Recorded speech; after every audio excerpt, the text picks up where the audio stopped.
Orders of the day, ordre du jour.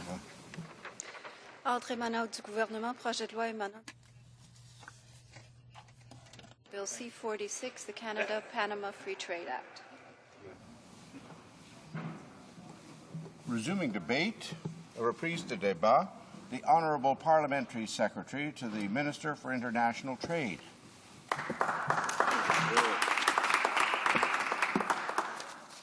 Thank you very much, Mr. Speaker. Certainly a pleasure to rise and join debate on the free trade agreement with the country of Panama. It's an opportunity that I wouldn't want to miss. Certainly trade is important in my part of the world, in the east coast of Canada and the province of Nova Scotia. We've got a long history of trading with all of the east coast area, certainly the Caribbean, and a long history of trading with Panama. And for the life of me, Mr. Speaker, I find it a bit difficult and ingenuous, the opposition against this agreement where we already have a trading relationship between Canada and the country of Panama. We've got a long-standing trading relationship between Panama and Canada, and we're only trying to put clear parameters and rules and have them apply to that trading relationship. And somehow or another, there are people in this place and parties in this place who are completely against having rules-based trading. For the life of me, it makes no sense.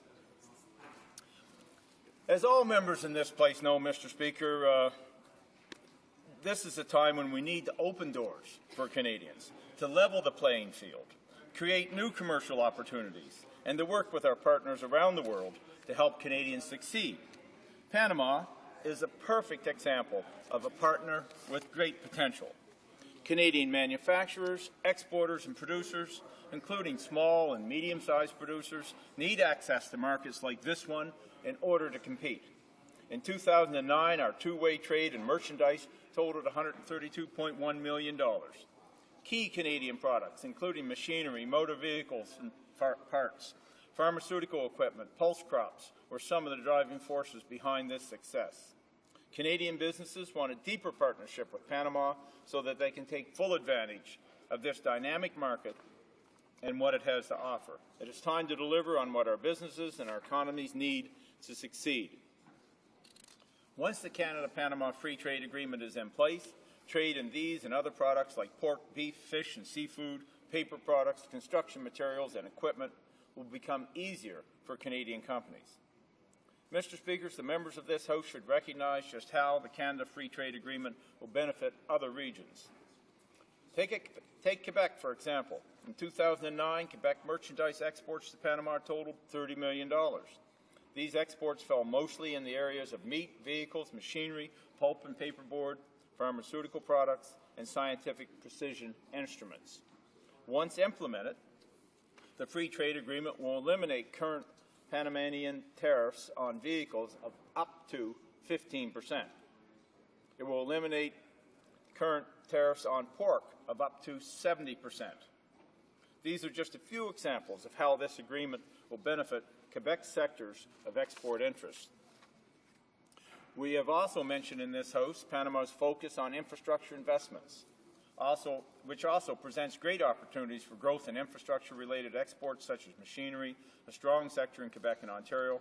And I do not understand, Mr. Speaker, why the Bloc Québécois is against the bill that will provide so many economic opportunities for Quebec. In Ontario, merchandise exports to Panama totaled $29.3 million in 2009. The key products driving these exports were pharmaceuticals, industrial and electrical machinery, vehicles, and scientific and precision instruments. The Free Trade Agreement will eliminate current Panamanian tariffs on a variety of products that are of interest to Ontario exporters. For example, once in force, the agreement will eliminate current tariffs on pharmaceuticals of up to 11%. The agreement will also eliminate current tariffs on industrial and construction machinery of up to 15%. As everyone in this House knows, in these difficult economic times have made our manufacturing sector vulnerable. This sector in particular needs new opportunities for growth, and our government is acting by providing these opportunities through the Canada-Panama Free Trade Agreement. Mr. Speaker, Canadian exports, particularly goods, are already at a disadvantage when compared to many of our main competitors. If we delay the passing of this agreement, like the NDP and the Bloc Québécois would want us to do, we risk seeing Canadian exporters and investors further disadvantaged in Panama. We would be setting our companies up to compete on an uneven playing field in a market where we see economic potential. The Canada-Panama Free Trade Agreement will also benefit Canadian businesses in the western region of our country. In 2009, total merchandise exports from Western Canada amounted to $22 million. In Manitoba, producers of precious stones and metals, as well as those of iron and steel, will benefit from the elimination of current Panamanian tariffs of up to 15% on their exports. Our agricultural producers in Saskatchewan will be able to export their pulses and cereals without facing tariffs of up to 15% and 40% respectively. More broadly, Panama maintains tariffs averaging 13.4% on agriculture products, with tariffs reaching peaks as high as 260% on some of those products. This agreement will eliminate tariffs on 94% of agricultural exports from Canada to Panama. Mr. Speaker, the power generating machinery and information and communication technology sectors in Alberta will benefit from the elimination of Panamanian tariffs of up to 15% on their exports to that market. And in British Columbia, exporters of fats and oils will see the elimination of Panamanian tariffs of up to 30%, while wood producers and exporters will be able to export their product to Panama without facing tariffs of up to 15%. Mr. Speaker, closer to home in Atlantic Canada, we will also benefit from the Canada-Panama Free Trade Agreement. In New Brunswick, producers of frozen French fries will no longer be faced with Panamanian tariffs of up to 20%. Paper and paperboard producers will see the elimination of tariffs of up to 15%. Nova Scotia exporters of Christmas trees will be able to have their products enter the Panamanian market without tariffs of 15%. Vehicles and parts exporters from the province will also benefit from elimination of current Panamanian tariffs of up to 20% on their products. Mr. Speaker, I know I have some time left. I just want to raise one more point before concluding my speech. And that is, everyone, I'm sure, in the House read the Edmonton Journal this morning, and Paul Vieira's article out of the Financial Post that was in there. And he's stating, and I think it's worth repeating, that it's easy to brush off or ignore the federal government's attempt to play up the virtues of this recently negotiated free trade agreement with Panama. The country has a GDP of $28 billion, which pales in comparison with Canada's $1.5 trillion economy. And exports to Panama were $91 million last year.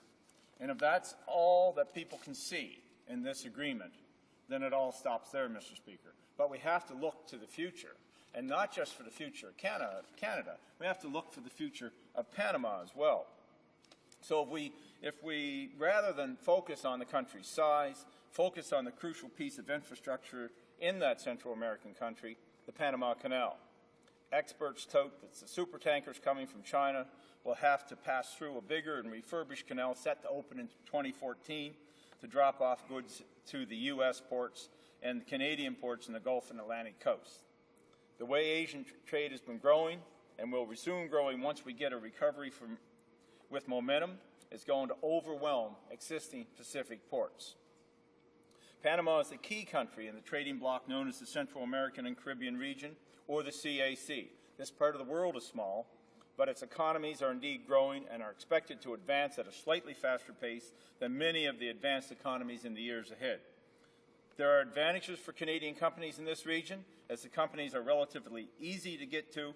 They are in the same time zone, and at least when it comes to most of the Caribbean, language is not a barrier, as English is widely spoken or understood as well as French, leading some companies to eye the area as possible location for call centers or other back-office operations. Canadian banks have invested heavily in the Caribbean. Mining companies are also active in the region. Mr. Speaker, why would we not want to increase trade with Panama? Why would we not want to put rules-based trading in place where we already have trading? Why would we not want to strengthen our trading agreement with Panama with the inclusion of an agreement on labor, with the inclusion of an agreement on the environment? Why would we not want to see life for Panamanians improve? I, for the life of me, can't understand opposition to this deal. I really can't. And finally, Mr. Speaker, it's been a pleasure to speak to this bill. And I would move, seconded by the member from Caribou Prince George, that this question be now put.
Order. Mr. Keddy, seconded by Mr. Harris, moves that this question be now put. The question is on the motion then accordingly.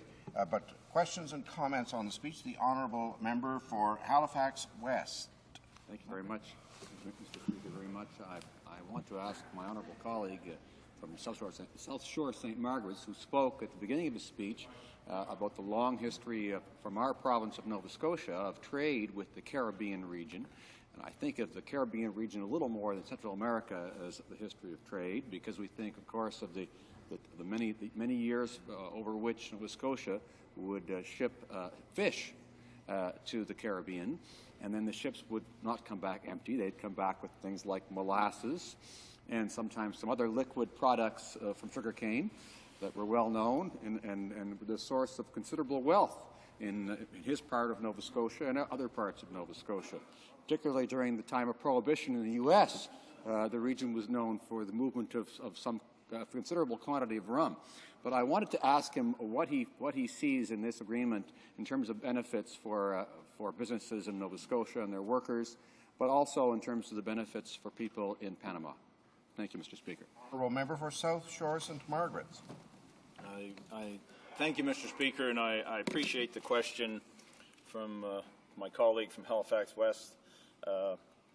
It's certainly true, Mr. Speaker, particularly in the coastal areas of the riding that I represent. There was a lot of trade, and there still is ongoing trade with the Caribbean and Central America.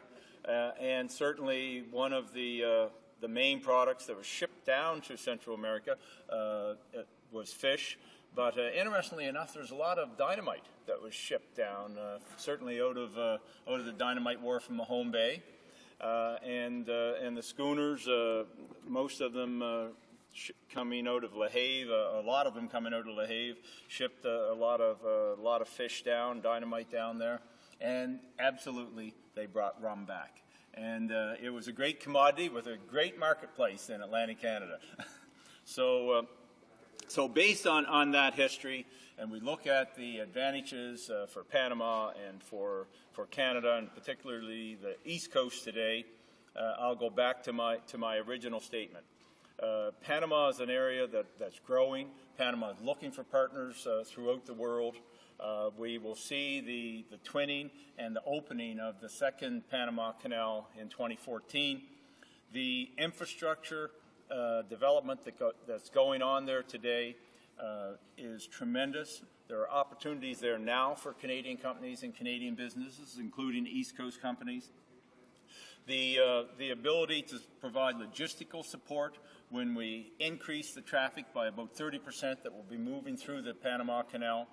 The idea that we have a part of the world that's growing already by 3 to 4%, that we expect will grow by much more than that when the economy starts to improve more. And it's a part of the world that I mentioned before, not only in our same time zone, with the ability to dialogue with Canadian companies in English and in French, but it's also a part of the world that we should be interested in. We should want Panama, the rest of Central America, the Caribbean countries, countries that need opportunity. They have a growing population. We want those individuals to do well, and they will do well, especially if we reinforce our trading opportunities that we already have. It's not as if we're not trading with Panama now. We will continue to trade with Panama. To have rules-based trading only strengthens those trading opportunities for Panamanians and for Canadians. The honourable member for Argenteuil-Papineau-Mirabel. A brief question. Thank you, Mr. Speaker. I hope that the Parliamentary Secretary is aware of the fact that the Bloc's position has always been clear. Panama is a country that's on the grey list of tax havens of the OECD, and what we're asking for is that before approving of this treaty, that we have an agreement concerning the exchange of tax information, and that would exclude any tax exemptions for subsidiaries that could be created in that country by Canadian corporations. So what I want the Parliamentary Secretary to understand clearly is our message. That is to say, the Bloc Québécois will never encourage the creation of Canadian subsidiaries in tax haven countries, and I hope that he will support the Bloc's request. St. Margaret's, a brief response.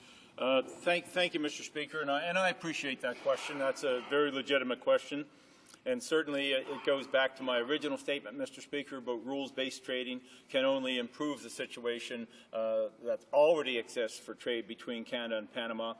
But we should be clear that the Minister of Finance has already written to his counterpart in Panama asking that they undertake their obligations, and indeed the Government of Panama has made a commitment to undertake obligations for tax information sharing with the OECD, and that should answer the honourable member's question. Resuming debate, a reprise de débat, the honourable member for Mississauga, Brampton South. Thank you very much. To my colleagues for their kind support, and thank you very much, Mr. Speaker, that I have the opportunity today to speak on Bill C-46, an act to implement the free trade agreement between Canada and the Republic of Panama. The agreement on the environment between Canada and the Republic of Panama, and the agreement on labor cooperation between Canada and the Republic of Panama. And the reason I mention that is because I will allude to those agreements as well with respect to the environment and labor cooperation as well, because we need to definitely have a holistic approach when we talk about trade. But, Mr. Speaker, let me start off by saying that the Liberal Party supports sending this bill for further study to the Trade Committee.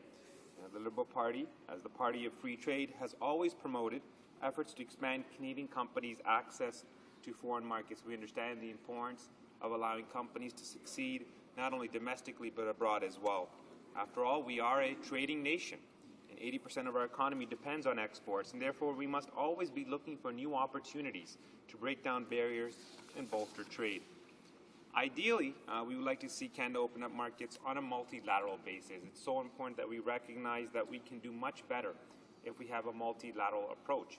However, with the Doha round negotiations of the World Trade Organization currently stalled, that means Canada has to focus on a bilateral agreements, and that's understandable. And that's why this agreement with Panama is one of those agreements that needed to be pursued, that should be pursued, and will provide access to a small but very important Panamanian market.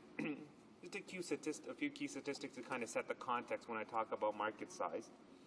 First of all, Panama has a population of 3.5 million, but more importantly, also has a GDP of 26.2 billion, and it is growing. There is some economic growth there as well. And last year, we exported over $90 million to Panama and imported $40 million with a total bilateral trade of $132 million. So there is definitely some potential there, Mr. Speaker.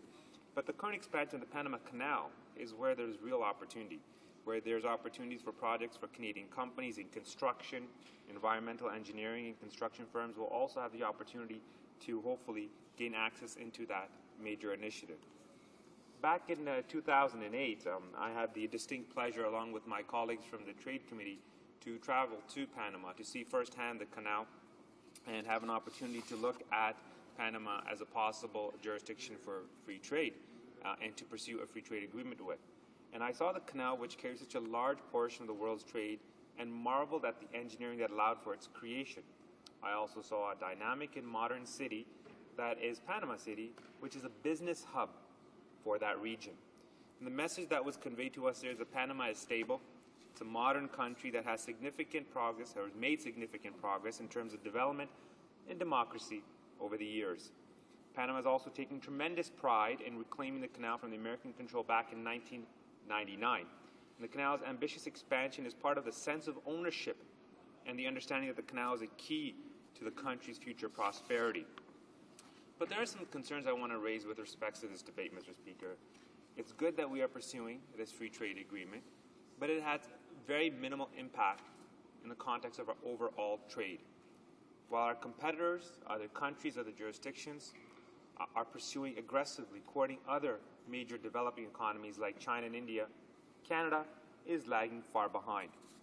I believe we are going about this the wrong way in terms of how we pursue our trade policy. Canada should be focusing its trade agenda on larger, growing markets, the ones I alluded to, like the BRIC countries, Brazil, India, China, Russia, where there are more opportunities for Canadian companies. By focusing on large markets, we can set the template that can be easily transferred to small markets, thereby speeding up the overall negotiation process. And to that effect, Mr. Speaker, the Liberal Party recently presented, as part of our platform, as part of our international outlook, a global network strategy that really articulated a trade policy agenda going forward. And that would actually work as a means to generate economic opportunities with countries, as I alluded to before, the emerging major powers. And these agreements, this proposed agreement, would provide an opportunity to really look at areas of trade and investment, financial services, transportation, higher education, research and development, energy, natural resources, and a whole range of areas. And I wanted to take this opportunity during this debate in the House to mention this, because I think it's so important that we do that, Mr. Speaker, because it's important that we look at trade as a means to really gain access to markets. This is the first time in over 30 years that we've had trade deficits, something that has alarmed many businesses. Businesses in my riding, constituents that have come to my knowledge that have had to close their small and medium-sized enterprises because of lack of opportunities, not only in the domestic market, but foreign market as well. So Panama is a good step, but it's really countries like China, India, and Brazil where the real opportunities do exist. But going back to the comment I made earlier with respect to having a holistic approach when it comes to free trade, I mentioned that the agreement on the environment and labor cooperation are very important. This is something that I feel that we need to also talk about when it comes to trade. That as Canadians, we value market access, we market fair play, we want to reduce tariffs, we want to promote economic opportunity, but we have a responsibility that goes beyond that too. We have a responsibility as global citizens to invest and make sure that we hold ourselves and our trading partners to the best possible environmental standards. That we take this opportunity to talk about labor cooperation and labor standards, making sure that countries comply with international standards, that we address issues of human rights as well.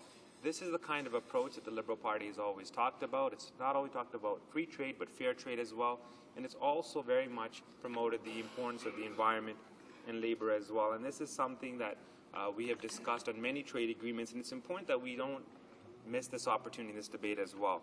There's been tremendous progress made in Panama. I've seen that firsthand.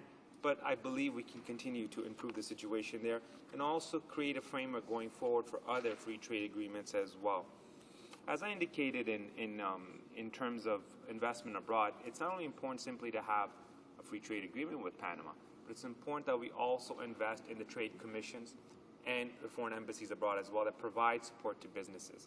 There's many examples in my riding of businesses, particularly again in the small and medium-sized enterprise, because the larger corporations tend to have that infrastructure in place. But it's really the small and medium-sized enterprises that are looking for opportunities, and they need not only market access, but they need the market intelligence, they need the data, the relevant information to be able to understand the market, to be better able to position themselves. So I would encourage that the government, when it does invest or does pursue these free trade agreements, it also looks at areas and means of how we can really bolster our foreign embassy and our foreign trades abroad, because it's so important. And above and beyond that as well, what I would recommend that we do above pursuing a global network strategy, above and beyond in terms of free trade agreements, by investing in foreign trade commissions, that we also start to put together Team Canada missions. This is something that the Liberals pursued very aggressively in the 1990s. It was an opportunity for us to really brand Canada. I think this is something that I've realized from my travels abroad, even when I was in Panama and Colombia and other jurisdictions talking about free trade. It's very difficult to talk about free trade because some of the perceptions and stereotypes that exist don't necessarily reflect the economic reality and potential of Canada. So it's so important that we brand Canada, that we work together, all parliamentarians, and traveling abroad with business leaders and leaders from all sectors of the Canadian economy to really brand Canada and show that we have enormous potential. And that's something that I think is very important and will give us the leverage that is needed in order to make sure that we are successfully able to pursue other bilateral trade agreements. This is a step in the right direction, but we need to make sure that we also pursue some of those key markets, as indicated, that are very important for our business as well. So, Mr. Speaker, I'd like to take this opportunity again and say that as the Liberal Party, we're looking forward to this debate and discussion. We'd like to take this into committee, study it, bring forward the witnesses, talk about the issues that have been raised in the House, and make sure that we, again, promote trade in a manner that really benefits the economy as a whole.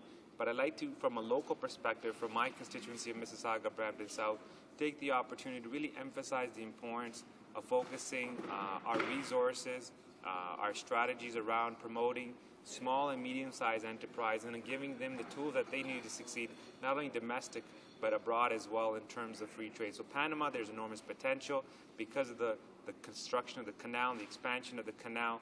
I'm confident that Canadian companies that have expertise in engineering, have expertise in infrastructure, have expertise in making sure that we are able to meet the requirements of Panama, that we will be able to pursue that after we are able to push forward this free trade agreement. And that's really encouraging because a lot of companies in my riding and across the country that would benefit from that.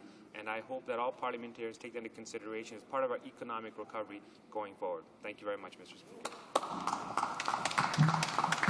Questions and comments. The honourable member for Burnaby, New Westminster. Thank you very much, Mr. Speaker. I listened with great interest to my colleague, and I must say that we lament the fact that he's no longer the trade critic for the Liberal Party, because the one time since I've been in Parliament, Mr. Speaker, where the Liberal Party didn't act as a sock puppet to the Conservative trade deals, regardless of how bad they were, was when he was trade critic.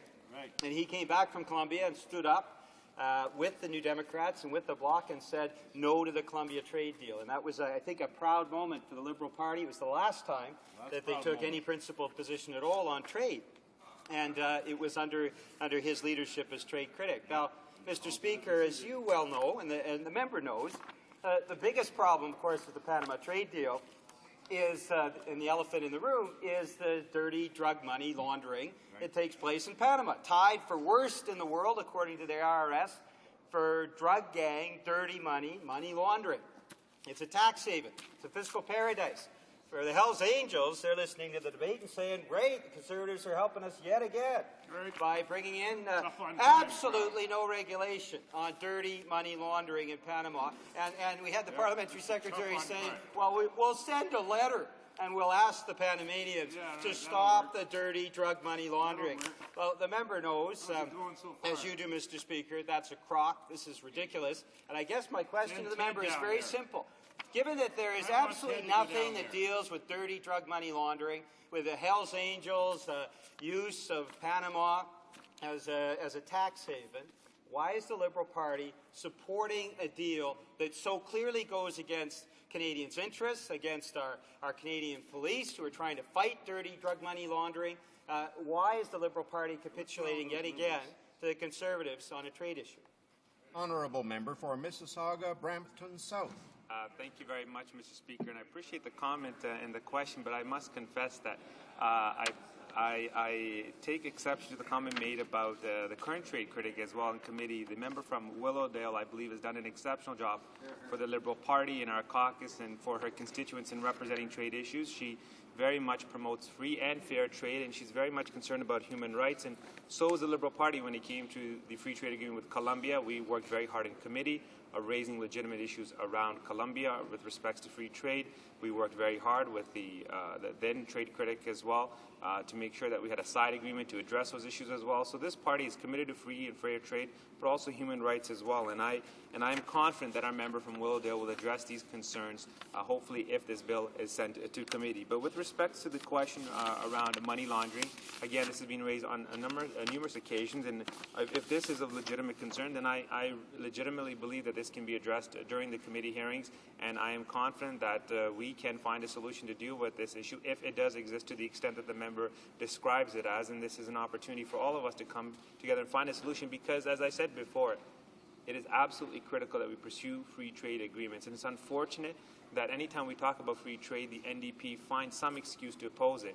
And it's frustrating because we need to find opportunities for companies, especially in foreign markets, to be able to expand and grow and create the jobs that we need so we can have a quality of life, not only for ourselves, but for future generations as well, Mr. Speaker. Questions and comments? L'honorable député. The Honourable Member for Argenté, Papineau-Mirabel.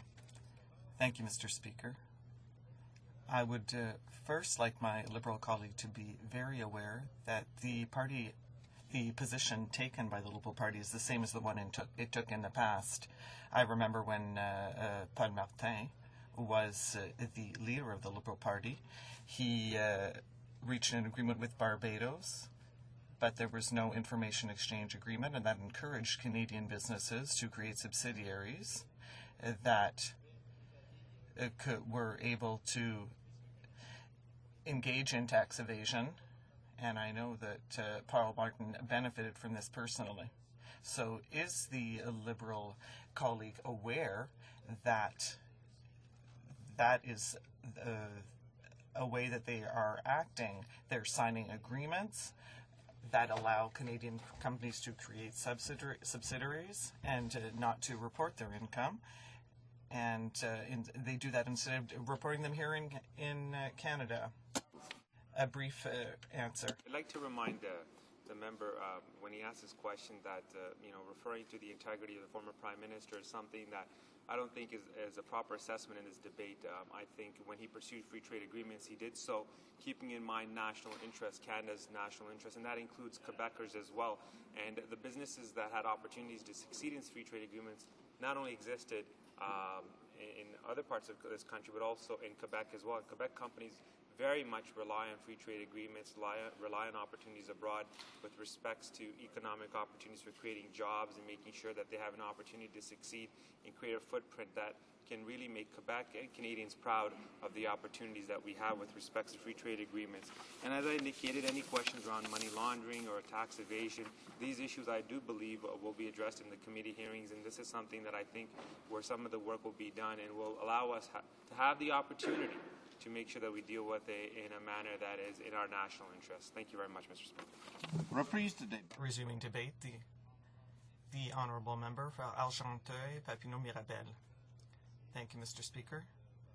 I am pleased to speak on behalf of the Bloc Québécois on Bill C-46, which is an act to implement the free trade agreement between Canada and the Republic of Panama. It is important because we need to express all the positions of the parties. And once again, Mr. Speaker, the main reason why the Bloc Québécois is opposed to this agreement is for the very reason that Panama is on the OECD gray list for tax havens. And I will read you the 4 criteria established by the OECD for a country to be a tax haven. First, taxation rates that are negligible or inexistent, an absence of transparency, legal things for information exchange, and agreements that do not encourage proper economic activity. And one of the ways for a country to get around one of these criteria is to sign agreements with other countries concerning information exchange. And that is what the Bloc Québécois is calling for.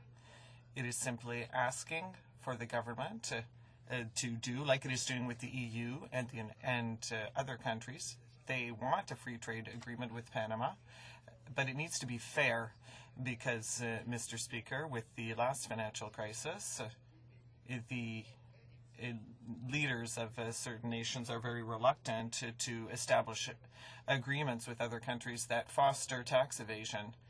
And that's the reality. Now, I understand that the Liberals are supporting this agreement because if they were in power, or when they were in power, rather, it was not just any example. It was that the leader of the Liberal Party, who was the Prime Minister of Canada, who promoted a free trade agreement with Barbados, and his own companies that he owned benefited from this fiscally. And that's the problem, Mr. Speaker, because when we sign an agreement with Panama, then we're telling Canadian companies, if you create a subsidiary with its own revenue in Panama, then you will not need to report these earnings in Canada.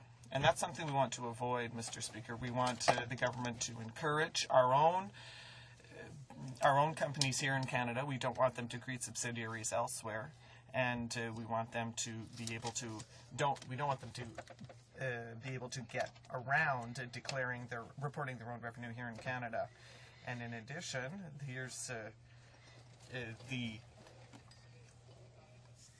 for revenue that is reported, it would be illegal to do so because the Bloc Québécois' demands are simple. It's to have an agreement, as with the OECD, on information exchange, and they should not be able to exempt their revenue from tax reporting.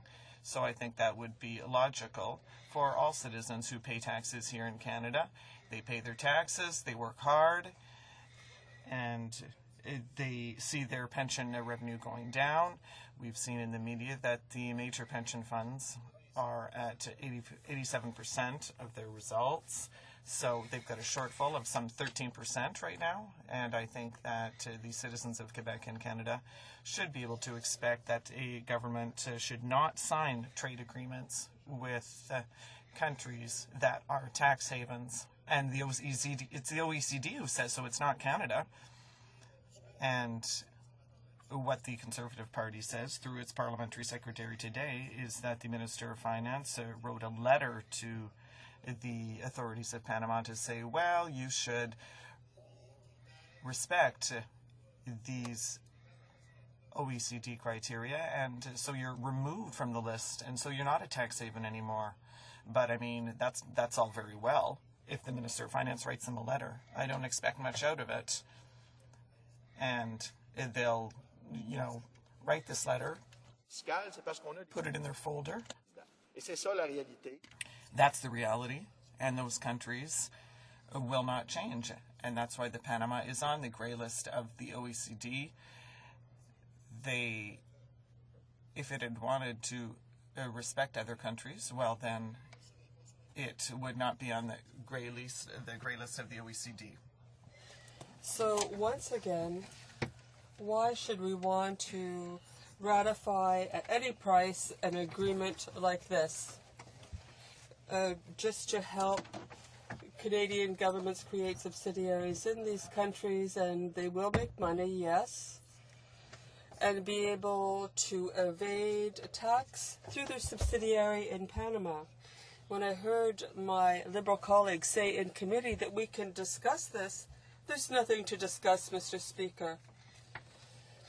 If there is an exchange of information where they prohibit tax evasion for Canadian companies, or we don't sign the free trade agreement with Panama. And once again, when the Liberal Party and the Conservative Party want to go forward with ratifying this agreement without an exchange of information, in order that Canadian companies won't be able to create subsidiaries that won't have to declare tax in Canada, report tax in Canada, well, what will the result be?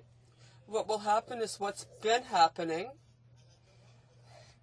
There are, at the request of France, they had to give a list of They wanted a list of people who had accounts in Switzerland. There were Canadians on that list. The Conservative government doesn't seem to worry about it, but the French government does care about it because its citizens are sick of not having these people get away from paying taxes. And the Conservatives had to give these names, and now they're asking for the taxes from people who are on the list that France asked for. But when we indulge in tax evasion, it is a crime under the criminal code, but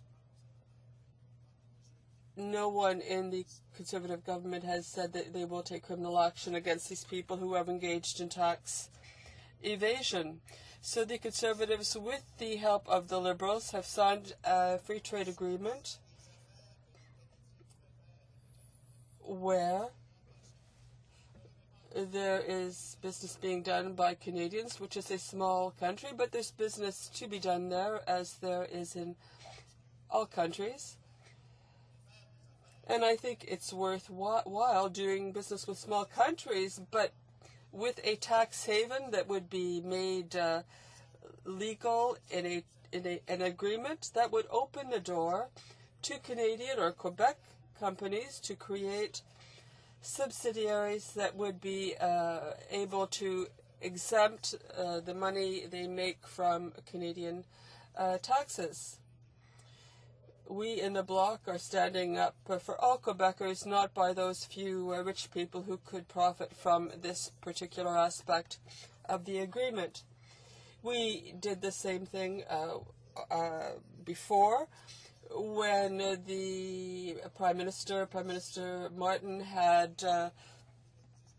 was ready to ratify free trade with the Barbados, so the Liberals approved this. Now the Conservatives are doing the same thing for some of their friends, and I think it's a real pity because Quebecers and Canadians work far too hard to pay their taxes, to allow certain rich people to get away with not paying tax because they have subsidiaries in tax havens, so that they don't have to report certain money in Canada that would be taxable, because when you create a subsidiary in a tax haven, as in the words of the OECD, have no taxation or negligible taxation.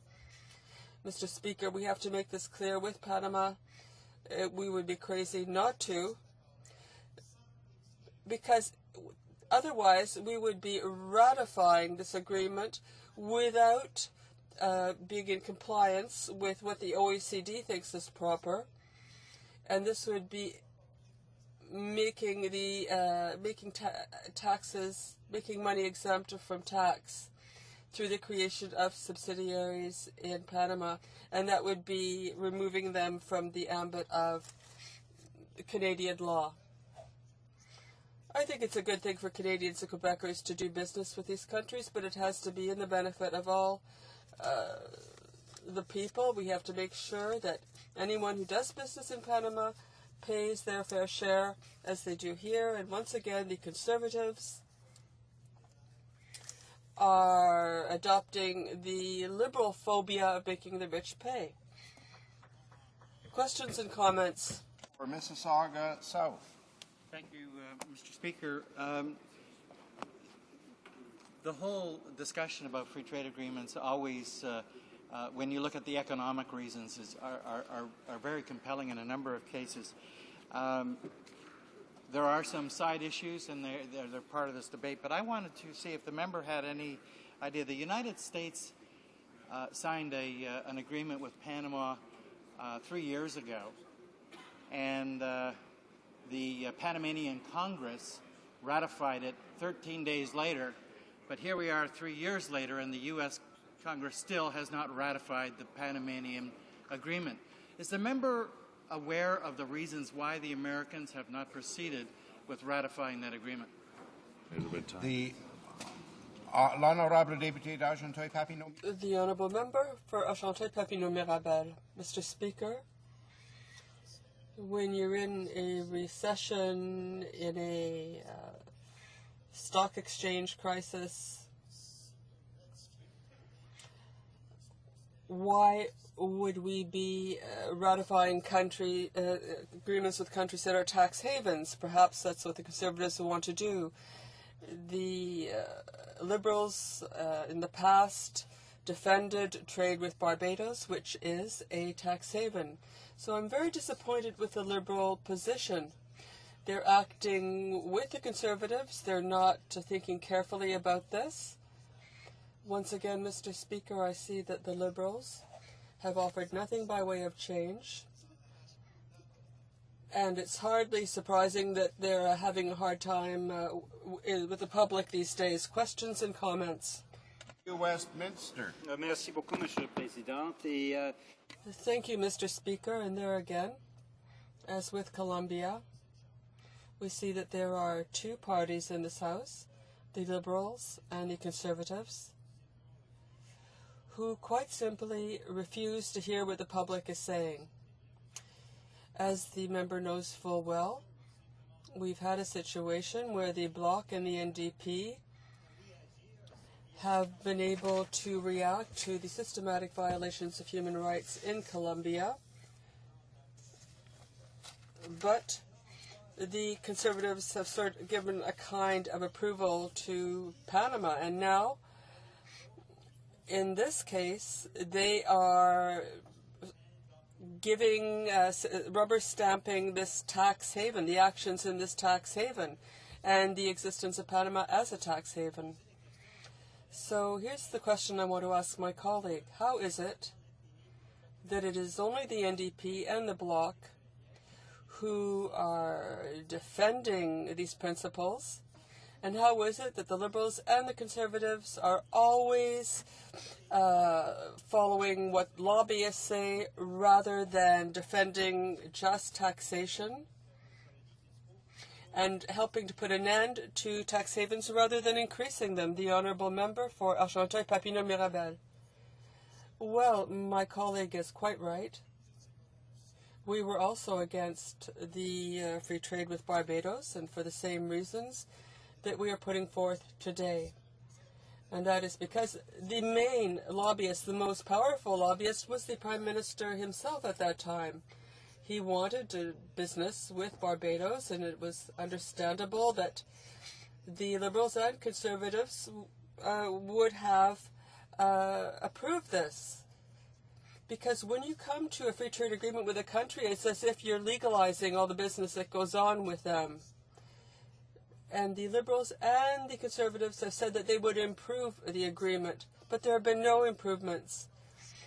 We need an exchange of information, of fiscal information, or there are no negotiations to be done. The OECD is asking that there be the exchange of information, fiscal information in particular, when there is a free trade agreement. But Conservatives, because of some, perhaps, of their members or sympathizers who will make money in that country, want them to go forward and ratify this agreement, instead of following the kind of policy that we would like to see and that we have been defending since we came to this House. Resuming debate. Debate. Okay, l'honorable député de Burnaby. The Honourable Member for Burnaby, New Westminster. Thank you, Mr. Speaker. To stand in this House, Mr. Speaker, though I've enjoyed hearing the speeches from the Bloc, but after hearing interventions from the Conservative and Liberal parties around this bill, Mr. Speaker, because as you are well aware, when we talk about Panama, we're talking about the tied for the worst money laundering tax haven on the planet. Tied for the worst, according to the Internal Revenue Service of the IRS in the United States. Now, this is the reason why, Mr. Speaker, the U.S. Congress hasn't ratified an agreement with Panama, and yet we have the Conservatives, the so-called anti-crime Conservatives, pushing ahead with this deal with a drug money, a drug gang, drug money, money laundering tax haven, and bringing it to the House of Commons with the explanation that the reason why there's not one word that in any way closes off the money laundering, closes off the drug money, is because the Conservative government sent a letter. It's not said how, whether it was by snail mail or by email, sent a letter to the Panamanian government. So somehow that resolves the money laundering issues that made the U.S. Congress say no to this deal. We're not going to pass this deal, and which is why the U.S.-Panama Agreement hasn't been ratified. Now, Mr. Speaker, for the Conservative government to pretend that it's somehow anti-crime is a real crock when you put it in the context of presenting this bill, which doesn't deal in any way with money laundering or drug money, doesn't in any way close those loopholes, in fact, broadens them, widens them. Hell's Angels are rejoicing across the country because here again the Conservatives have done something incredibly stupid and appallingly irresponsible, but then are expecting members of Parliament to ratify it. Now, Mr. Speaker, in a normal functional Parliament, what we would have is opposition parties, all three of the opposition parties, saying, no, this is irresponsible. We're not going to ratify this deal. But sadly, Mr. Speaker, we have the Liberal Party once again endorsing the Conservative action. Now, Mr. Speaker, we've seen this before. We saw this with the softwood lumber sellout. Costs tens of thousands of jobs across this country, has crippled many of our softwood lumber communities, and yet the Liberals just rubber stamped it. The shipbuilding sellout. We had in this House, Mr. Speaker, hundreds and hundreds of shipyard workers across the country pleading that given this key strategic industry, that members of Parliament should put in place protections for our shipbuilding industry. Liberals endorsed the Conservative action, irresponsible. And we've already cited, Mr. Speaker, the Colombia trade deal. A massive sellout of human rights, a complete repudiation of Canada's principle of saying, and it's a principle and a value that the vast majority of Canadians share, the principle that we do not reward regimes for killing of trade unionists, of human rights activists in their country. And yet, Mr. Speaker, the Conservative and Liberal parties endorsed the government and the actions of their intelligence service, paramilitary, and military groups that, with the ongoing killings, human rights advocates of trade unionists in Colombia, Mr. Speaker. And now we have this bill brought forward that, in a way, implicitly endorses the idea that Panama can be a tax haven for dirty drug money laundering. Mr. Speaker, when the IRS says it's tied for the worst in the world, you would expect the government to be a bit more responsible. But they haven't been. They haven't dealt with it in any way. And that's why the NDP is standing up in this House and saying this is irresponsible. We cannot, at a time when Canadians are calling out for a more fair tax system, calling out for an end to this shell game where big Canadian corporations and the wealthy can transfer their money overseas and not have to pay taxes, when the hard-working middle classes and poor Canadians have to work, they have to pay their taxes, they commit and they contribute to the country. And here we have the Conservatives with Liberal support saying, well, no, what we're going to do is facilitate money laundering, facilitate tax havens, and let people move money to Panama and not have to pay taxes on it. Absolutely irresponsible, Mr. Speaker. It's the only word you can use to describe it. So then the question comes, well, okay, they're doing this irresponsible action. There must be some merit to it. Maybe because they have some strategy around trade. Well, sadly, Mr. Speaker, not even that is the case. When you look at all the bilaterals that Canada has signed, we look at Israel, we look at Chile, we look at the famous shipbuilding sellout, the EFTA deal, look at Costa Rica. When we look at all of those FTAs in case after case after case, Mr. Speaker, we sign the FTAs and exports to those markets from Canada drop. That's the absurdity to all of this. We've got a lot of free trade cheerleaders, but not a lot of those free trade cheerleaders are actually doing their homework, Mr. Speaker. They're actually not looking at the export statistics. Now, what the government will say is, well, we're going to throw out some figures that are in constant dollars, and that does show a growth in trade. But, Mr. Speaker, I think we can understand yesterday, because we had the parliamentary secretary, the Minister of Finance, a man who I admire. He actually was able to say that in real terms, you have to take real terms to actually talk about the cost of the Canadian deficit and debt. He actually talked about that. There's one financially literate member among the Conservatives.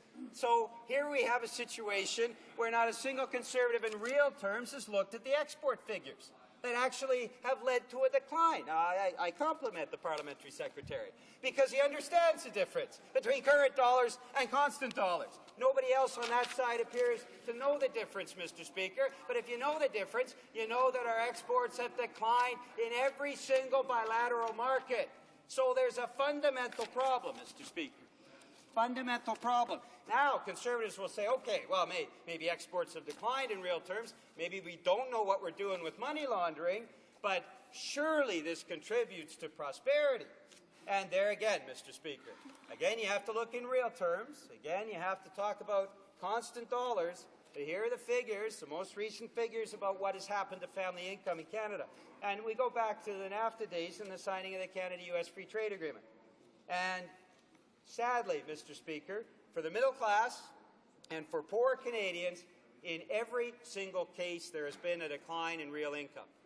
So this idea that somehow you sign these bad trade agreements, you transfer out Canadian raw resources, and you have them processed and value-added overseas, you outsource those jobs that were in Canada before, you take the good family-sustaining jobs, and instead you replace them with service industry jobs that are lower paying.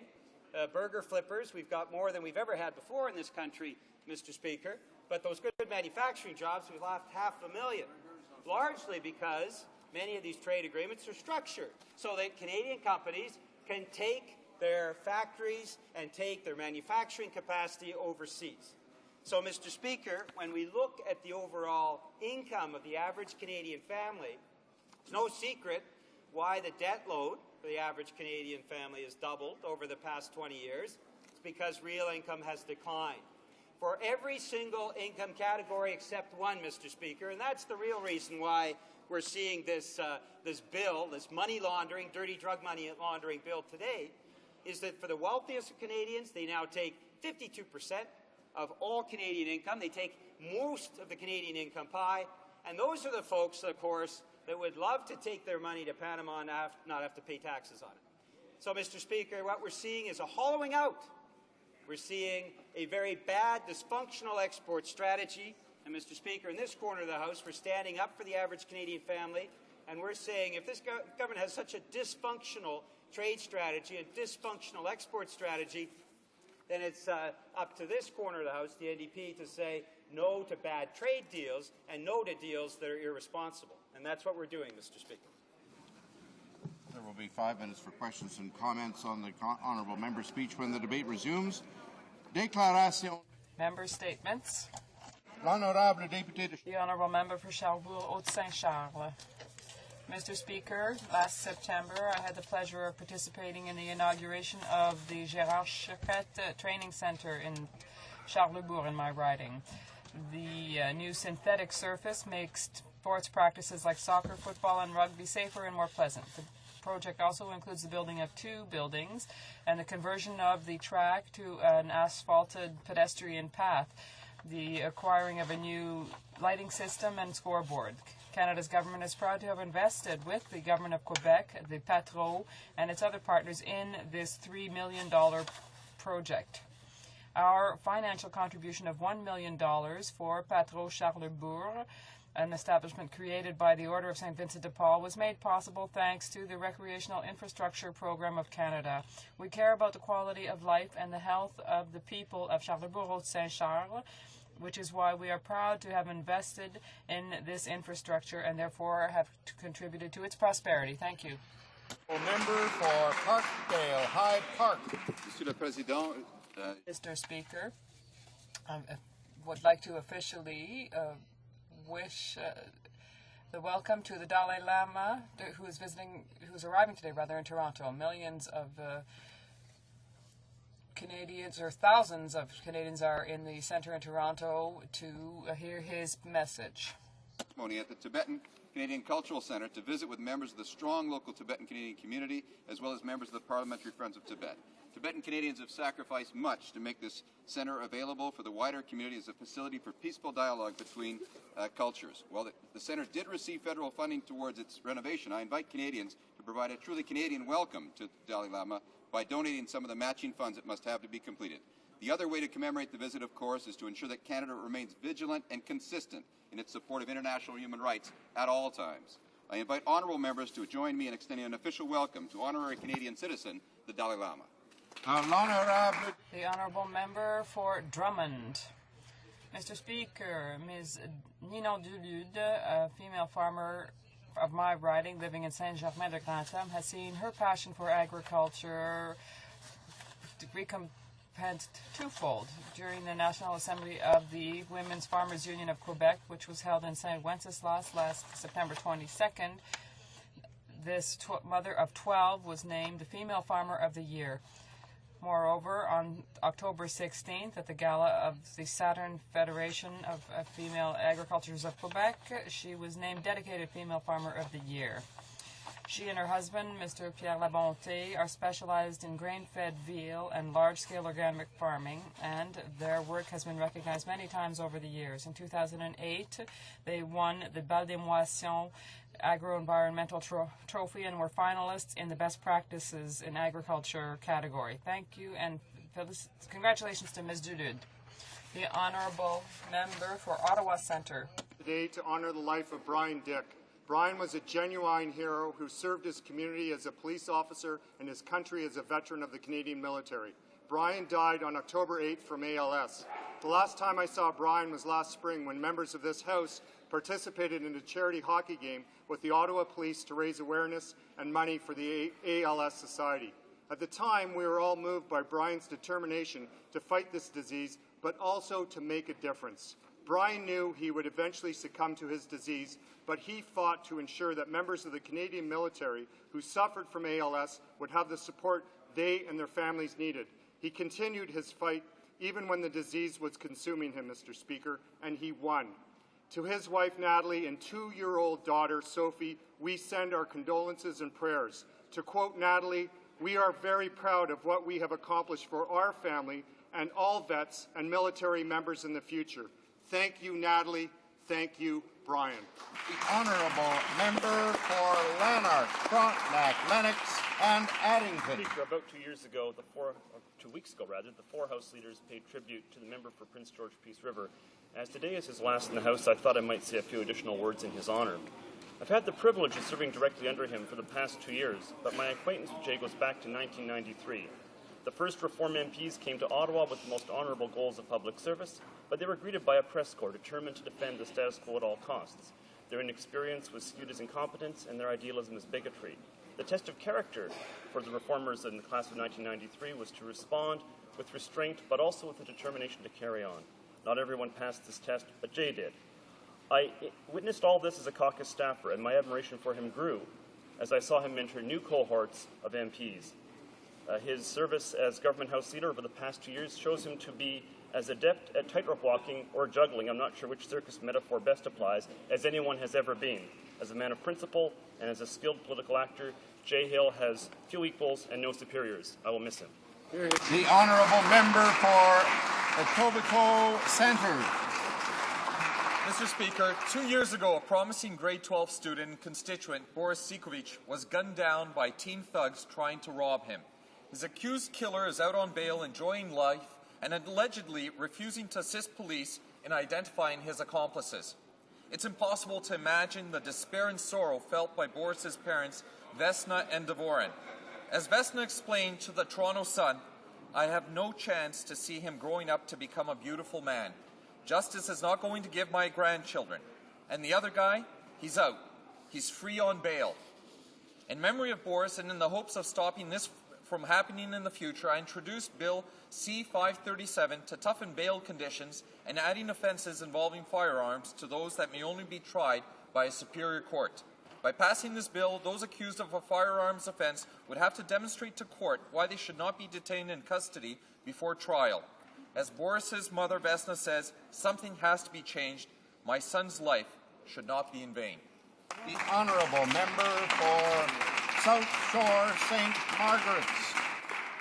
Mr. Speaker, yesterday I had the great pleasure of delivering to this House 4 boxes of Nova Scotia Honeycrisp apples. Wow. These apples Delicious. were supplied by the Nova Scotia Fruit Growers Association, which has been promoting Nova Scotia fruit since 1863.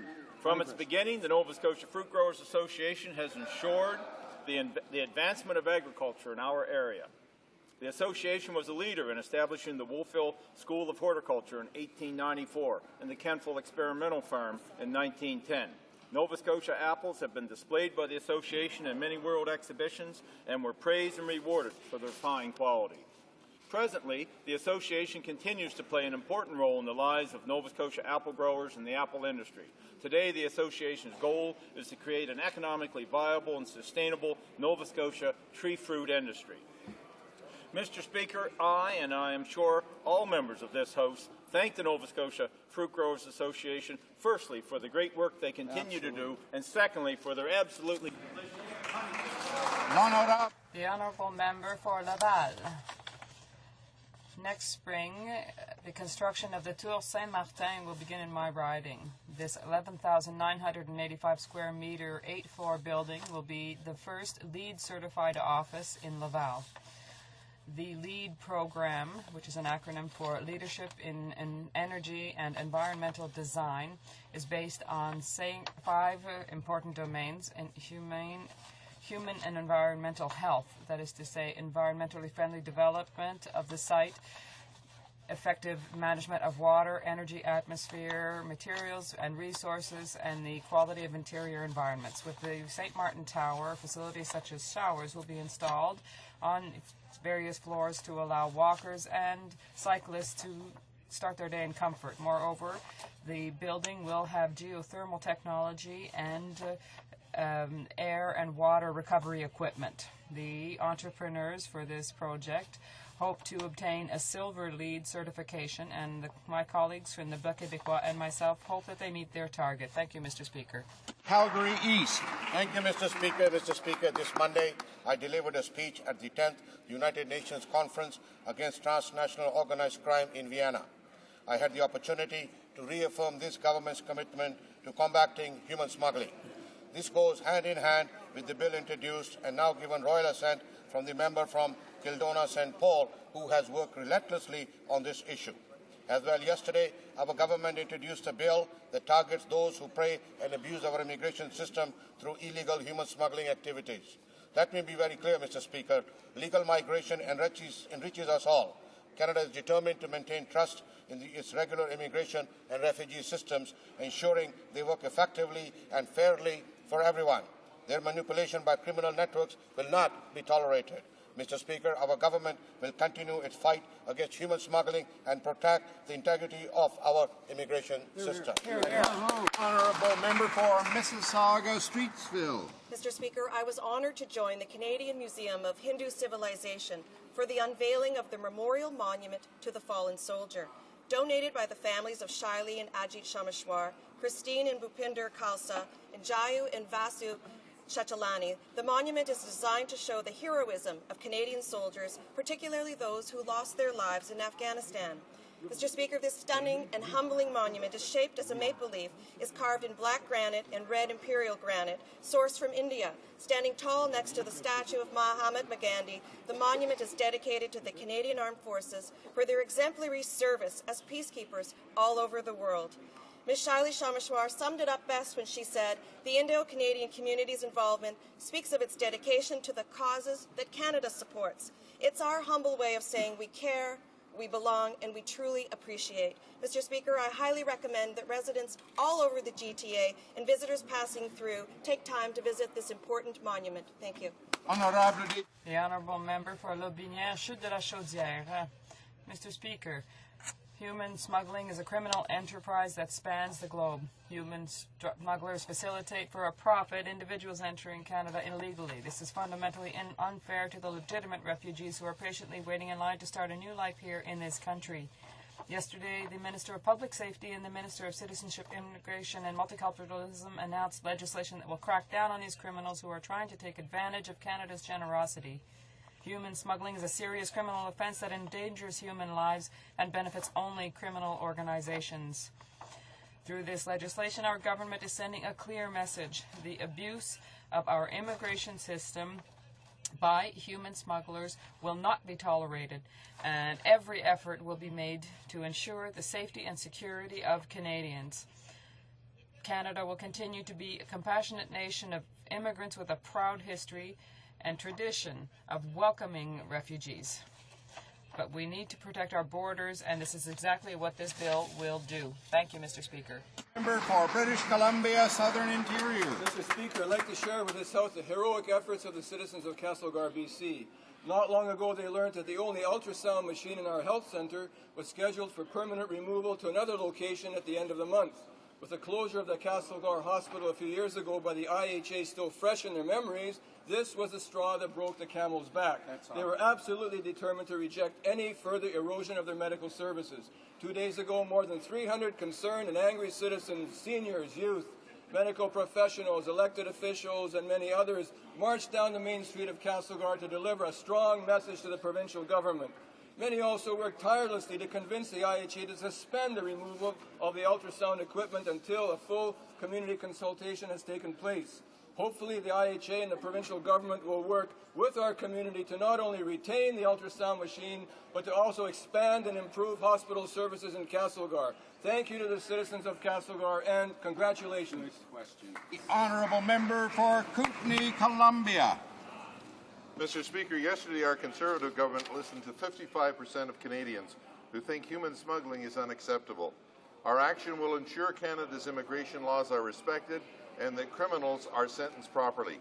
The Preventing Human Smugglers from Abusing Canada's Generosity Act will make it easier to prosecute human smugglers and will implement mandatory minimum sentences for those convicted of this serious offence.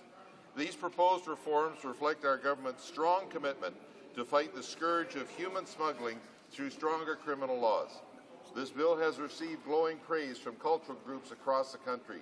The United Macedonian Diaspora yesterday stated that they were pleased to see the government taking strong action to deter human smugglers from coming to Canada's shores and abusing Canada's generosity. Mr. Speaker, our government is sending a clear message to human smugglers. The abuse of our immigration system will not be tolerated. The Honourable Member for Chambly-Bordua. Mr. Speaker, when you want to put your dog down, you say that it has rabies. When the government doesn't want to vote on a bill, they exaggerate its economic impact. This is what they have done concerning the Bloc Québécois C-308, the cost of which they assessed at $7 billion. Last year, the Conservatives and the Liberals set up a bogus committee to reestablish, in particular, the 360 hours work threshold for the right to employment insurance. But when they had the possibility of voting favorably on this measure, which was in Bill C-308, they turned their backs on workers. Today we are debating Bill C-280, which would patch up certain shortcomings that C-308 wanted to deal with. That is why the Bloc Québécois will support it. We hope that the Conservatives will do the same, and the Liberals as well, and that they will not claim that there are exorbitant costs in order to back away from that. These costs... The Honourable Member for Westmount Ville-Marie. Mr. Speaker, as far as the March 31st deadline is concerned, the Conservatives are showing stubborn irresponsibility. This policy is causing major problems. It is artificially inflating the costs of many projects and is threatening many others. For example, the 222, the flagship building in Montreal. Take a riding like Compton-Stansted that has seen significant Preco projects threatened in East Angus, Wheaton, and Martinville, not to mention the Pat Burns Arena that the Prime Minister himself announced. According to the Quebec Federation of Municipalities, this is there is 1/3 of the projects that are threatened by this ill-advised policy. That's why the National Assembly of Quebec has unanimously requested that the federal government fund the projects that have been announced, regardless of their date of completion. The Conservatives should reverse this decision and stop their stubbornness that is ridiculous. Honourable Member for Ancaster, Dundas, Flamborough, Westdale. Mr. Speaker, our government has a long and proud tradition of welcoming newcomers. Last year alone, we welcomed almost 250,000 new immigrants to this country. Through the Balanced Refugee Reform Act introduced last year, we committed to resettle 2,500 more refugees and increase their funding by 20%. It's obvious that Canada is a generous and compassionate country, but Canadians are not naive, Mr. Speaker, and they're not pushovers. Yesterday, our government introduced Preventing Newcomers from Abusing Canada's Generosity Act. This tough but fair bill will give law enforcement the tools they need to crack down on human smugglers and ensure the safety and security of Canadians. The Tamil community of Centre of Peel released a statement yesterday congratulating our government on this bill, stating, "We are pleased to see the government taking action to deter human smugglers." Mr. Speaker, cultural groups across the country are congratulating and thanking our government for introducing this important bill. Why are the opposition parties so quick to criticize so many Canadians think that this is an important and necessary policy? Oral questions. Questions orales. The Honourable Member for Wascana.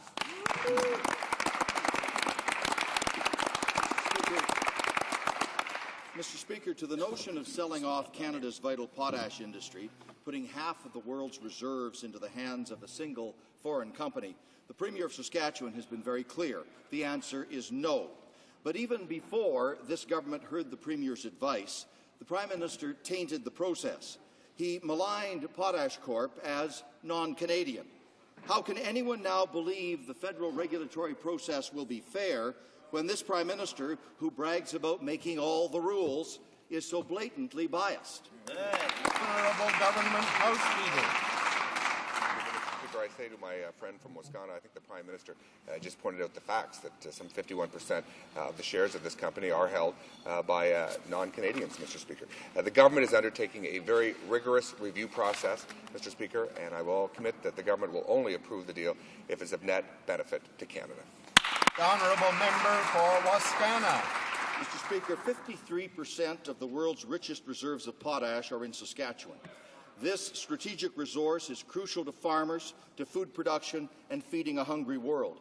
Its value has only begun to rise. This is not a normal market transaction, says the Premier of Saskatchewan. Never before in history has a takeover bid involved so much of something as strategic as potash. Why is this government so dismissive of what is so important to Saskatchewan? The Honourable Government House Leader. The government is taking the issue incredibly seriously.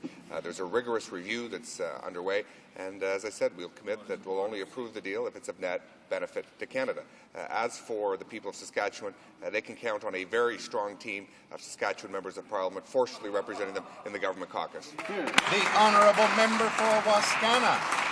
Mr. Speaker, the Industry Minister says he is neither the head waiter to Saskatchewan nor the butler for BHP. But we do know that he is the handmaiden to the Prime Minister, and he'll do what he's told. The Prime Minister's taint and bias are unmistakable. He is going to oppose his opinion on Saskatchewan no matter what. And the Premier says that puts jobs, investment, and public revenues at risk.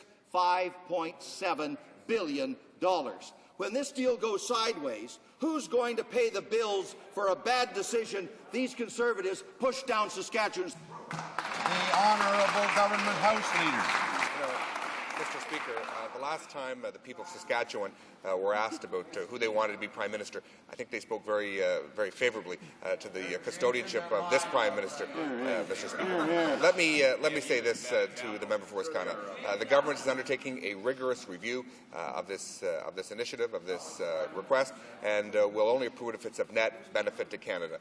This House and people of Saskatchewan can count on this government always doing what's best for Canada, Mr. Speaker. Honourable Member for Willowdale.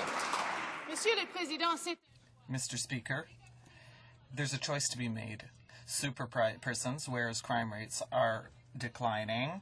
Stealth fighters, with costs that are running unbridled, or making the choice to help Canadian families.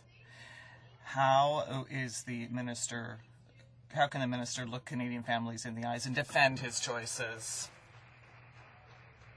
The Honourable Parliamentary Secretary for the Minister of Finance. Proudly, because we've made sure that Canadian families have jobs. Mr. Speaker, that's the most important things to Canadians. If they don't have a job, they can't support their family, Mr. Speaker. It's that plain and it's that simple. 420,000 Canadians now have jobs that didn't in July of 2009. That speaks volumes, Mr. Speaker. Member for Willowdale. Mr. Speaker, the government of Canada has confirmed that household debt is one of the biggest challenges facing the Canadian economy. One of the biggest contributors to household debt is the cost to families of home care and of looking after our elderly and our sick. Why is this government choosing to spend money on mega prisons, on unaffordable tax cuts, instead of helping Canadian families with the burden of home care and of helping look after our elderly and our sick? The Honourable Parliamentary Secretary to the Minister of Finance. Well, Mr. Speaker, as I've said, that is our priority, to help Canadians. But, Mr. Speaker, all of us in this House remember what happened in the 1990s. The Liberals, trying to balance their deficit, passed that debt on to the provinces and the municipalities through cuts and transfers. Mr. Speaker, somewhere around $25 billion cuts. We continue to increase social transfers to the provinces by 3%. We continue to increase health transfers to the provinces by 6%. It is their choice how they spend that money, Mr. Speaker. The Deputy to Quebec. The Honourable Member for Quebec. Mr. Speaker, the company hired to renovate the West Block on Parliament Hill was not qualified. Observers were surprised to see that this small company, formerly controlled by a member of the Hells Angels, was shortlisted among eligible companies. Aside from the $140,000 paid by Adam Sauvé to a Conservative supporter, nothing qualified this company to carry out this work. Will the government admit that the process of awarding contracts is flawed and that this mess has been caused by partisanship and favoritism? The Honourable Minister of Public Works. Contract or the company that the member is referring to has no contractual relationship with the government of Canada. In fact, this is a dispute between two private entities. Quebec. The Honourable Member for Quebec. Mr. Speaker, the proof that the company chosen was not qualified is that it went bankrupt. If it hadn't been for its links with a Conservative lobbyist, it would never have been chosen for the contract. Since that time, a bonding company who funded Conservatives took over, and at least 3 subcontractors haven't been paid. Does the government realize that by awarding contracts according to the company's political stripe, or rather than according to their qualifications, it has caused the mess around the West Block? The Honourable Minister of Public Works. Speaker, as I indicated, this company has no contractual relationship with the Government of Canada. This dispute that she's talking about is a private dispute between 2 entities. The Honourable Member for Terrebonne-Blainville. Mr. Speaker, the Conservative Riding Association in Bourassa has been shut down for having failed to file its financial reports. In fact, its only purpose seemed to be that to collect donations made by companies to the government. The Conservatives opened a bogus association, collected $35,000 during a few cocktail fundraisers, and shut the books. Is this the real story behind the shutdown of the Conservative Riding Association in Bourassa? The Honourable Government House Leader. Mr. Speaker, what is clear is that we have a very transparent process. We always follow this process. An appointee of the Parti Québécois government, Marcel Blanchet, the chief electoral officer in Quebec. $1,000 per individual per year. One can't imagine that it could have a major influence on a political party. And I agree with this appointee of the Parti Québécois, Mr. Speaker. The Honourable Member for Terrebonne-Blainville. Mr. Speaker, in Bourassa, the Conservative Party doesn't exist. The deregistered riding association seems only to have existed to collect donations from companies involved in restoring buildings on Parliament Hill. How else can we explain the fact that a businessman from Markham, Ontario, funded an unknown candidate for the Conservative Party on the island of Montreal? Will the Quebec Lieutenant acknowledge that the Bourassa Riding Association was only an empty shell being used to collect donations made by companies involved in restoring the Parliament buildings? The Honourable Government House Leader. The Conservative Party has 74 recognized riding associations. I understand that with Elections Canada, there's only 58 recognized riding associations that collect funds for the Bloc Québécois. That's an interesting fact.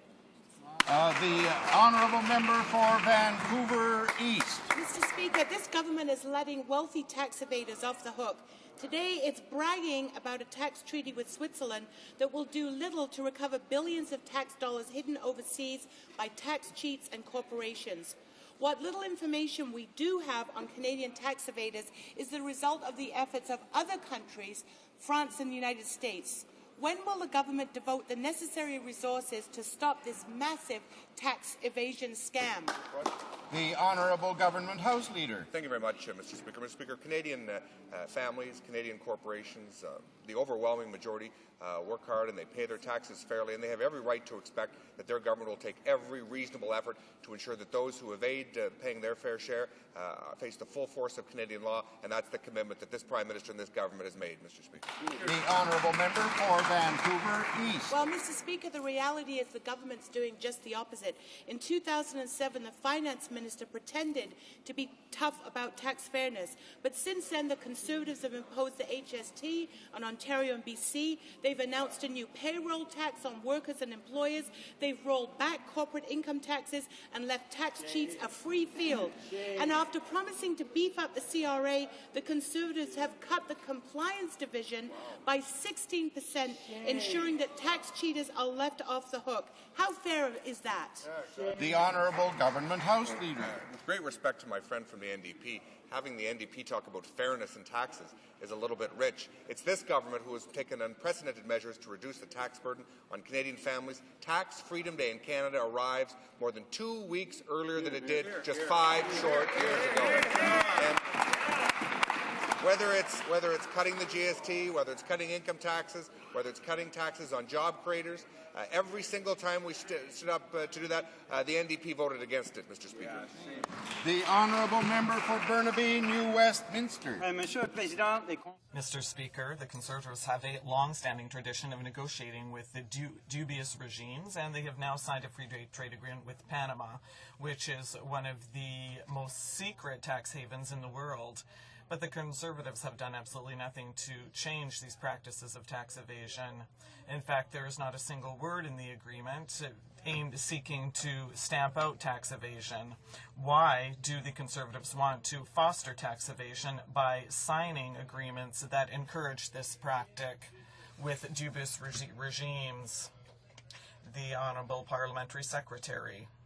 Speaker, that very question was answered actually this morning in debate on Panama, but for the member, I'll answer it again. The reality is the Minister of Finance has written to his counterpart in Panama asking that they undertake their obligations, and indeed the government of Panama has made a commitment to undertake their obligations under the OECD. However, I do note that the party that's speaking here is inclined to look for any excuse to avoid creating trade opportunities for Canadian workers, for Canadian businesses. On the other hand, Mr. Speaker, we're interested in seeing our workers and businesses prosper. The Honourable Member for Honoré-Mercier. Mr. Speaker, once again, the indifference of the Conservatives is threatening our cultural industry, this time through the Minister of International Trade. He is ridiculing the concerns of our artists concerning the cultural exemption clause as part of the negotiations with the EU. And we can't accept that, Mr. Speaker. So will the Minister please stand up to the Europeans, realize the importance of culture, and call for a cultural exemption clause in this treaty? The Honourable Parliamentary Secretary of the Minister of International Trade. Speaker, this question has already been answered in the House, but just for clarification, You know, we are at a time of economic uncertainty, and our government is committed to opening markets for Canadian workers and businesses. A trade agreement with the European Union will mean a $12 billion boost minimum to the Canadian economy. And, Mr. Speaker, we are seeking the normal cultural exemption that we seek in all of our trade agreements, and we are confident that the 27 members of the European Union will be seeking similar cultural agreements. Honourable Member for Henri-Mercier. Mr. Speaker, what is clear is that the government doesn't understand this file, doesn't care about it, and the Minister is telling us with a straight face that there is very little threat that our cultural industries will be submerged by examples of Latvian culture. And I don't think he really knows about Latvian culture, and I would also remind them that France, England, Italy, Spain are major cultural players in Europe, and the NAFTA already has such a clause. So why doesn't he have the courage to defend these main positions with regard to the Europeans? The Honourable Parliamentary Secretary. Mr. Speaker, I am a bit surprised that the honourable member would stand in this place and try to play one culture off against another. It's just simply bad manners and poor taste. But outside of that, Mr. Speaker, the reality is that we have 27 member states in the European Union, 27 member states. Each and every one of those member states is interested in protecting their own culture, and they will be looking for their own cultural exemptions, and I'm sure Canada will not have any difficulty with our cultural exemptions. Honourable Member for Malpeque. Mr. Speaker, on November 8th, Nigel Wright will be joining the Prime Minister's office on temporary loan from his private equity firm that owns a little bit of everything, from defence companies to private health care companies to casinos. With only 10 working days left before Mr. Wright is leased to the PMO, will the Conservatives release the terms of the work agreement, or will they continue to hide from the public his potential conflicts of interest? Honourable Government House Leader. The language used by the member from Malpeque are certainly regrettable and are certainly inflammatory to an outstanding Canadian who's willing to put aside his private sector career to come to the nation's capital and make a contribution to Canada. Wouldn't it be great if we had more Canadians who are prepared to do that, Mr. Speaker? The Honourable Member for Malpeque. For 5 years, Mr. Speaker, this Conservative exchange program has ensured privileged Conservative staffers get to use their political connections to advance their private sector careers. We know where a few went. Corey Tenoik is now lobbying to sell off Potash, Saskatchewan. Robert Valcove and Scott Brandt are paid to utilize Conservative connections to lobby against gun control. And now the PMO is renting its senior employees from private equity companies on a short-term basis. When will this revolving door stop? Honourable Government House Leader. Mr. Speaker, I know the harsh words that the leader of the Liberal Party had for career politicians just last week. And now, of course, the Liberals don't want anyone from outside of government to come to Ottawa and make a contribution to public service. Mr. Wright has sought and will follow all the direction and counsel of the Ethics Commissioner. This government is the government who brought in the Federal Accountability Act and will always uphold a high standard of ethical conduct. The Honourable Member for Longueuil, Pierre Boucher. Mr. Speaker, the Quebec government is seeking to negotiate an agreement similar to those obtained by Newfoundland and Nova Scotia. Such an agreement would allow Quebec to better protect the St. Lawrence while evaluating the environmental risks of gas and oil development. Will the government commit to signing an agreement that does not force Quebec to give up its demands concerning ownership of the St. Lawrence seabed? The Honourable Minister of Natural Resources. Mr. Speaker, it is very intriguing to see the Bloc who is all of a sudden interested in fossil fuels because it has never supported them before. Mr. Speaker, we are negotiating good faith with Quebec. We're not going to negotiate with the Bloc Québécois. We're negotiating with Nathalie Normando, the Minister of Natural Resources of Quebec. We're negotiating with her, and that's how we're going to proceed. The Honourable Member for Longueuil, Pierre Boucher. Mr. Speaker, Quebec has been trying for years to obtain an agreement similar to those obtained by Newfoundland and Nova Scotia. The Quebec government wants this file to be settled once and for all this fall. Will the government commit to signing this fall an agreement that does not force Quebec to turn back on its demands concerning the ownership of the St. Lawrence riverbed? The Honourable Minister of Natural Resources. Mr. Speaker, it is always very funny to see this sudden interest in fossil fuels on the part of Bloc Québécois because it has always practically derided it. Now it is all of a sudden opening this file to create a division within the federal union because that is its ideological agenda, to create squabbles with Nova Scotia, Newfoundland, everyone. That is the ideology of the Bloc Québécois. Mr. Speaker, we won't be any part of that. We don't negotiate with the Bloc. We negotiate with the Quebec. The Honourable Member, order. The Honourable Member for Argenteuil-Papineau-Mirabel. Mr. Speaker, this party stands up every day to defend the interests of Quebec in this House. That's the reality. The municipalities of Quebec want the deadline for infrastructure projects to be extended. The Mayor of Laval said that the municipalities have stepped up to the plate when implementing the plan, and now they want the government to do its share by showing more flexibility. Why doesn't the minister push back the deadlines as called for by the Quebec municipalities and the National Assembly? The Honourable Parliamentary Secretary. Thank you very much for the question, Mr. Speaker. This year, Mr. Speaker, the FCM came and asked the committee and the government to be fair, to be reasonable, and to be flexible. And, Mr. Speaker, the government has said they will do exactly that. But let's be clear about the facts here, Mr. Speaker. If it was up to the Bloc Québécois who voted against Canada's Economic Action Plan, there would be no arenas, there would be no recreational centres in Quebec, there would be no roads and bridges repaired in Quebec, there would be no trails and no new buildings. Mr. Speaker, this Conservative government stands up for the people of Quebec while those people do not do anything. The Honourable Member for Argenteuil-Papineau-Mirabel. Mr. Speaker, for years, the Bloc Québécois has always called for a fair infrastructure project. The President of the Quebec Federation of Municipalities, Bernard Généreux, asked an excellent question concerning the deadlines, and I would like to put his question to the Minister. What would that change for the federal government to honour the amounts that have been committed beyond the deadlines so that we can continue to carry out our projects? The Honourable Parliamentary Secretary for the Minister of Transport. Thank you very much, Mr. Speaker. The Minister's statement is false. The Conservative government is working for positive results for Quebecers. There would be no water supply to Canadians in Quebec. There would be no wastewater for Quebecers. There would be no universities or colleges upgraded. There would be no green infrastructure for Quebecers. Mr. Speaker, if those Bloc Québécois had their way, there would be no Canada Economic Action Plan in Quebec, there would be no money for Quebecers, and there would be no good economy in Quebec. Mr. Speaker, this Conservative government acts in the best interest of Quebecers. L'honorable député de Lac-Saint-Louis. Monsieur le Président, la semaine dernière, le ministre de l'Environnement. Last week, the Minister of Environment came out in favour of shale gas and announced that he was going to regulate this industry in Quebec.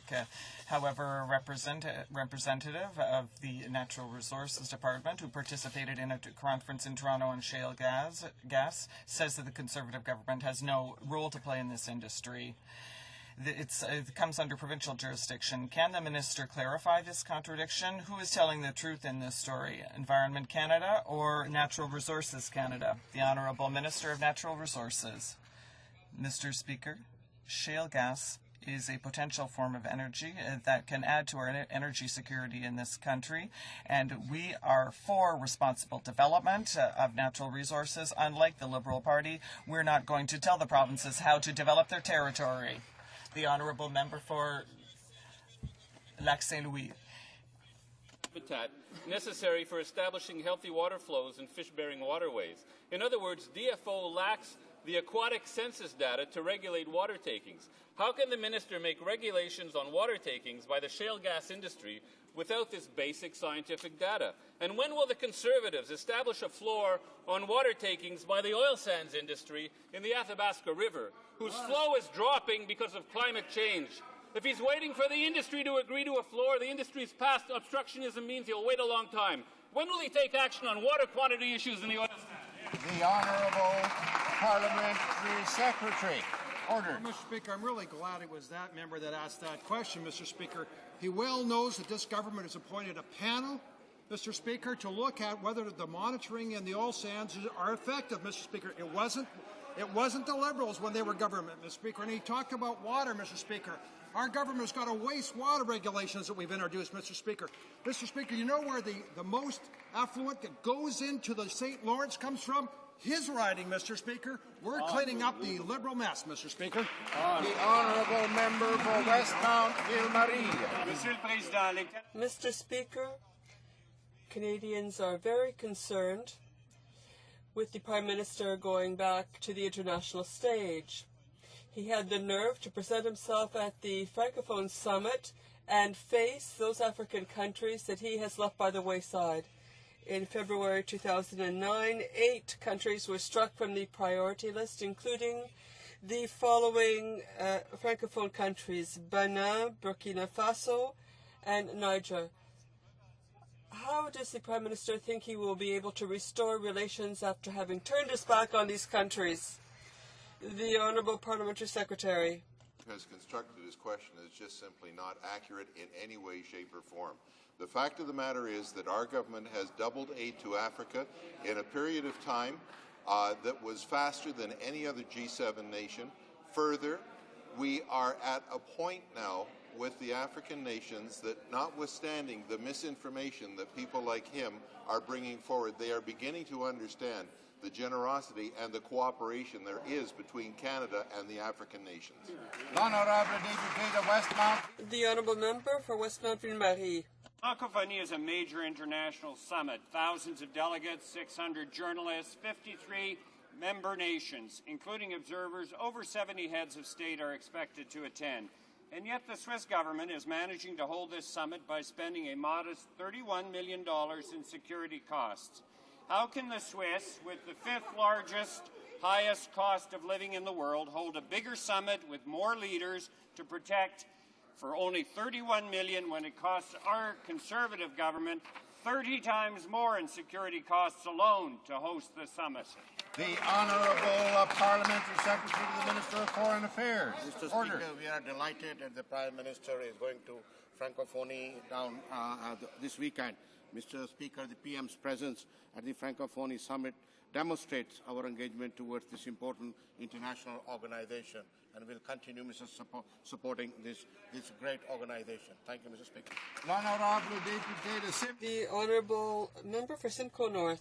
Thinks it's acceptable for criminals to abuse Canada's immigration system, especially through the despicable crime of human smuggling. Our government is taking action to crack down on these criminals.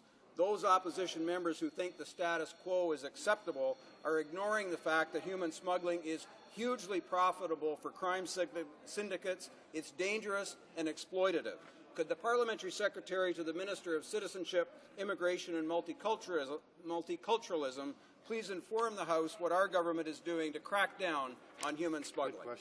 Honourable Parliamentary Secretary to the Minister of Citizenship and Immigration. Thank you. I want to thank the member from Simcoe North for his commitment to this legislation and supporting it through this House, and his tremendous hard work for all immigration individuals who come to this country. Mr. Speaker, our government has delivered on its commitment to crack down on human smugglers who seek to abuse Canada's immigration system. If passed, the Preventing Human Smugglers from Abusing Canada's Immigration Act will impose tough but fair measures that will help deter human smugglers from coming to this country. Organizations across the country have come out in support of this bill. In fact, the Armenian National Committee stated yesterday, this ensures that human smugglers... Order. The Honourable Member for British Columbia Southern Interior. Mr. Speaker, an independent study released by the Agriculture Producers of Saskatchewan, the Canadian Federation of Agriculture, the Canadian Wheat Board, Keystone Agriculture Producers, the National Farmers Union, and Wild Rose Agriculture Producers shows that farmers are being gouged for rail service to the tune of $200 million a year. calls for a railway costing review have gone unanswered for years, and the Conservatives continue to do nothing. When is the minister going to put a stop to this robbery by the railways? The money that hard-working farmers have already overpaid needs to be returned. Will the minister finally do his job and commit to a full costing review of railway charges? Excellent question. The Honourable Parliamentary Secretary to the Minister of Transport. Thank you, Mr. Speaker. And clearly, all Canadians know that when it comes to farmers, they cannot depend on the NDP to perform anything. It's this Conservative government, as usual, that performs for farmers, that is acting in the best interest of farmers, Mr. Speaker. We're not going to take any lessons from the NDP who want to close our borders, who want to close our export markets. We're going to listen to the farmers, we're going to listen to all Canadians and do what's in the best interest of Canada. The Honourable Member for Nanaimo, Cowichan. Well, Mr. Speaker, no surprise, still no answers on calls for a full costing review. Top Shelf Feeds in Cowichan has seen their freight prices skyrocket 20% in just 1 year. They're the only feed mill on Vancouver Island, and they're being gouged right out of business. And it's not just the feed mill suffering. These prices are hurting our dairy and our chicken farmers as well. When will this minister acknowledge rising rail rates are hurting farmers all across Canada and agree to take action? The Honourable Parliamentary Secretary to the Minister of Transport. Thank you, Mr. Speaker. This government is already addressing concerns about rail freight review through the Rail Freight Review Service Review. Mr. Speaker, the independent panel leading the review released its interim report on October 8th and will present its final report and recommendation later in 2010. But, Mr. Speaker, let's be clear. We all know what the NDP want to do. They want to close our borders. They want to close our industry. And if they had their way, that's what they would do, Mr. Speaker. This Conservative government is not going to do that. We are going to open markets. We are going to make sure Canada's economy remains strong and Canadians have jobs. The Honourable Member for Manicouagan. Mr. Speaker, the Bloc Québécois has presented an alternative that is innovative and ecological in Bill C-429, advocating the use of wood in federal buildings. But the Minister of Economic Development for Quebec has just returned from traveling in Italy and France, where he witnessed European expertise in this area. Does the visit of the member for Robert-Lac-Saint-Jean, did this allow him to see that Bill C-429 is a good measure that should be supported? The Honourable Minister of Natural Resources. Mr. Speaker, we have put $170 million in the forestry industry. There is money that has been invested for black liquor and for processing. We have been doing what the forestry industry has been asking for, finding new markets. That's what we're doing. But, Mr. Speaker, the Bloc voted against all our initiatives. The Honourable Member for Manicouagan. The CEO of the Forestry Industry Council of Quebec, Guy Chevret, said that if the government had bothered to assess the environmental impact of material used in the construction of federal buildings, they would see that wood is considered the most ecological material, the most resistant and easiest to maintain. What is the government waiting for to use wood in building federal buildings? The Honourable Minister. What is the Bloc waiting for to vote for initiatives that really deliver? We're finding new markets. And lately, Mr. Speaker, we were in Windsor making a very promising announcement with respect to cellulose, which is a very promising matter for the future. What did the Bloc do? It voted against our initiatives. So I challenge him to go into the ridings, talk to the people in forestry, and ask them if they like the fact that they voted against our initiatives. West. Mr. Speaker, it's official. The Conservative senators have turned their backs on the sick and disabled Canadians. By refusing the quick passage of Bill S-216, Conservative senators have said they care more about junk bondholders than about the hundreds of disabled Canadians who will lose their benefits by the end of the year. Why can the Prime Minister find hundreds of millions of dollars to buy the real estate holdings of Nortel, but they can't find a couple of hours, just a couple of hours, to pass legislation to help Nortel's former employees? The Honourable Parliamentary Secretary. Well, thank you, Mr. Speaker, and I do thank the honourable member for this question. Of course, it's a complex issue. It's of concern to this government. We are carefully studying this issue. We realize that there are several bills, not just one bill. There are several bills, Mr. Speaker, that address this issue both in this place and the other. As with all pieces of legislation, we'll carefully review these bills. But, Mr. Speaker, we do welcome any ideas that members of all parties have to offer in this situation. The honourable member for York West. All they have to do is pass the legislation, bring it in the House, and we'll pass it here, and we'll solve a problem. Yesterday, Jose Moran and Peter Burns stood before the TV cameras and begged for the Conservative-dominated Senate to pass Bill S-216. Jose said that the bill's passage will mean the difference between her living in her home and dying in her car. As Conservatives continue to put junk bond holders ahead of sick workers, I wonder if the Prime Minister can tell Peter and Jose why is he prepared to throw them out onto the street. The Honourable Parliamentary Secretary. Well, thank you, Mr. Speaker. Again, I thank the honourable member for the question. As I mentioned earlier, it's a complex issue. It is very important to this government, and we are carefully studying the issue. There are many bills, Mr. Speaker, that have been before this House, the other House, that are being considered. Mr. Speaker, I would welcome the honourable member. Her office is 2 floors below mine. I welcome her at any point to come up to my office and discuss this issue. The honourable member for Hamilton East, Stony Creek. Mr. Speaker, yesterday the Ontario Minister of Finance joined with this Minister of Finance in endorsing New Democrats' call for an expansion of the Canada Pension Plan. By doing this, that minister has placed himself in the middle of a growing consensus, and considering the importance of this development to Canadian workers, will the minister advise this House of the status of discussion with other provinces in securing their support for an expansion of CPP? The Honourable Parliamentary Secretary to the Minister of Finance. Well, thank you, Mr. Speaker, and I thank that honourable member for his question. Indeed, it is joint jurisdiction between the provinces and the federal government, and I'm glad that he recognizes that. Many people don't, Mr. Speaker. We've had a very broad consultation with Canadians on federally regulated pensions. We're in serious discussions with our provincial counterparts. There will be a finance ministers meeting in December where we will hear back from the officials on their findings, and we will work forward to helping our seniors coming out of that meeting, Mr. Speaker. Honourable member for Hamilton East, Stony Creek. Well, Mr. Speaker, as important as this increase is, it does nothing to help the nearly 300,000 Canadian seniors who are currently living in poverty. Supporting these seniors is something that is doable, and in fact, it's the right thing to do. It would cost the government about the same as the corporate tax giveaways they are giving to the banks this very year. These are the people who built this country, and they deserve better. When will this government do the right thing and finally increase the guaranteed income supplement to lift all seniors out of poverty? The Honourable Minister of State. Yes, Mr. Speaker, I thank the honourable member for his question and for his caring for seniors.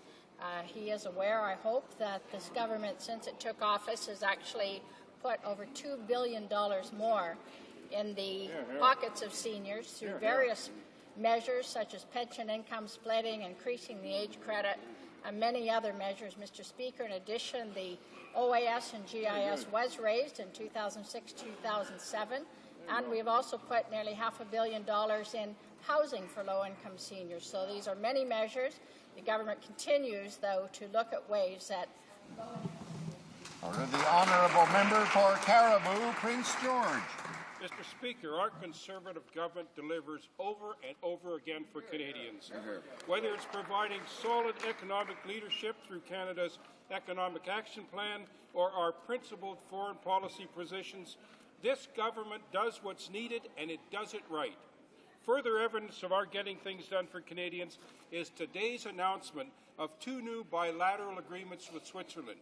Mr. Speaker, can the Parliamentary Secretary inform the House about the 2 special and very important agreements that we signed with Switzerland today? Thank you, Mr. Speaker. Parliamentary Secretary to the Prime Minister.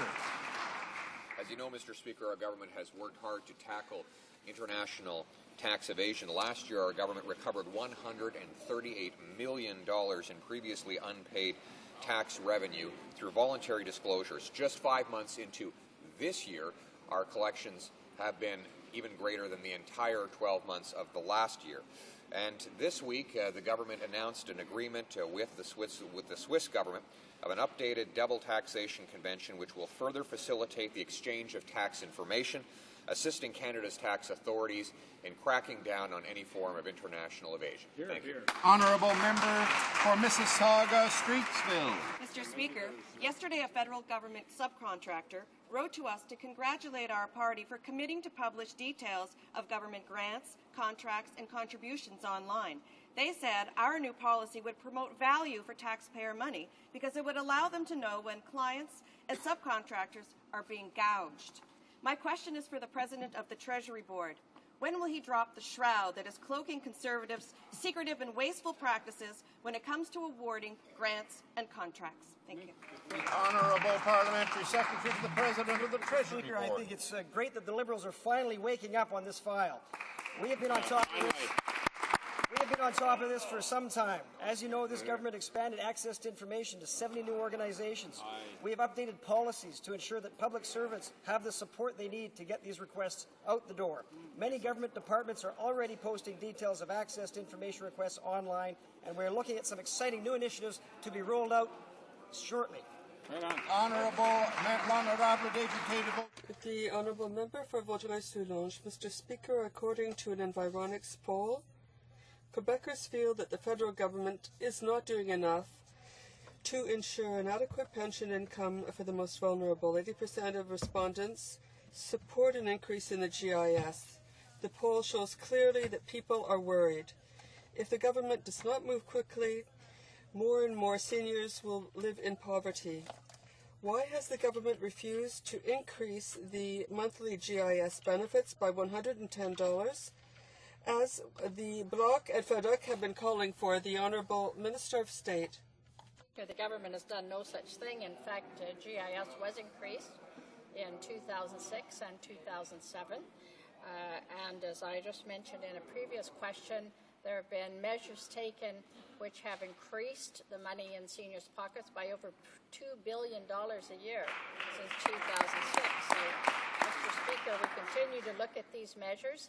We're very proud of the fact that only 6% of Canadian seniors actually are at the poverty level. This is a great improvement over previous years, and Mr. Speaker will continue to make sure that... Order the Honourable Member for Edmonton Strathcona. Mr. Speaker, small and medium businesses have long been the backbone of the Canadian economy. Edmonton Strathcona houses many small businesses, including numerous energy efficiency entrepreneurs. These businesses were dealt a double blow, first by the recession and then by the Conservative government's cancellation of the Home Energy Retrofit Program. To celebrate this year's Small Business Week, will the government restore the Home Energy Retrofit Program and help small businesses in Edmonton and across Canada? Honourable Minister of Natural Resources. Speaker, we were clear in our speech from the throne that we will review the entire suite of programs and the Home Energy Retrofit. Mr. Speaker, I must add that $300 million is flowing until the end of the fiscal year, and according to the NDP, Mr. Speaker, no money will be flowing out, Mr. Speaker. Honourable Member for Stormont, Dundas, South Glengarry. Mr. Speaker, the Canada First defence strategy calls for the government to invest in equipment and defence infrastructure for our hard-working and brave men and women in uniform. We also know that the CFB Petawawa is the home of two great regiments, 1 RCR and 3 RCR, who have contributed so much to our efforts in Afghanistan. Mr. Speaker, I would like to invite the Minister of Defence to tell this House and all Canadians what major equipment investments our government is planning for CFB Petawawa.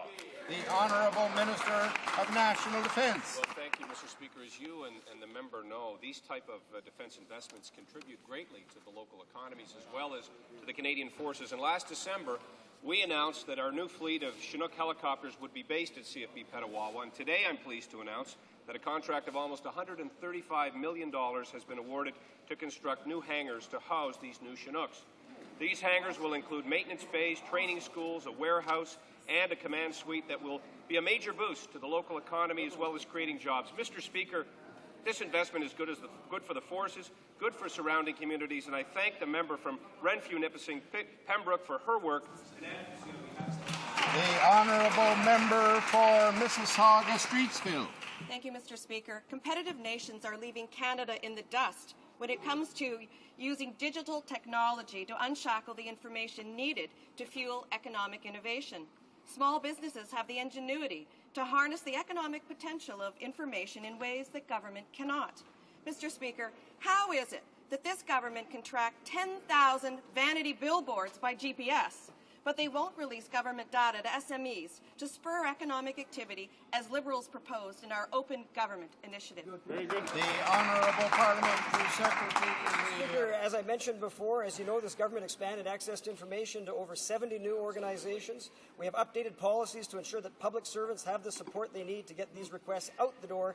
Many government departments are already posting details of access to information requests online, and we are looking at some exciting new initiatives to be rolled out shortly. The Honourable Member for Thunder Bay, Superior North. Thank you, Mr. Speaker. Winter is almost here. Canadian families are worried about the cost of staying warm. The HST will raise the cost of home heating this winter. Canadians know home heating isn't a luxury. Our government doesn't seem to. Even worse, the Conservatives canceled the Eco-Energy Home Retrofit Program. It helps families to save money, and it allowed new businesses to grow, new businesses across Canada. Mr. Speaker, when will this government do the obvious thing and bring back the Eco-Energy Home Retrofit Program? The Honourable Minister of Natural Resources. As I just said, we stated in our speech from the throne that we will review the entire suite of programs, and until the end of the fiscal year, $300 million is flowing out, to help people with eco-energy.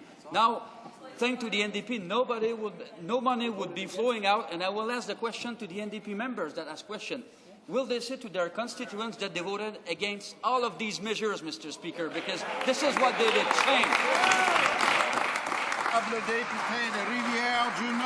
The Honourable Member for Rivière-du-Nord. Mr. Speaker, the Prime Minister suffered a major snub when he lost the seat on the UN Security Council. This snub is not unrelated to the fact that the government slashed funding for African countries, and many of these countries are francophone. This purely ideological choice to not make Africa a priority for CEDA bilateral assistance has stained Canada's image. Does the Prime Minister intend to restore funding for African countries, and more particularly Francophone Africa, who have been severely penalised by his ideological choices? The Honourable Parliamentary Secretary.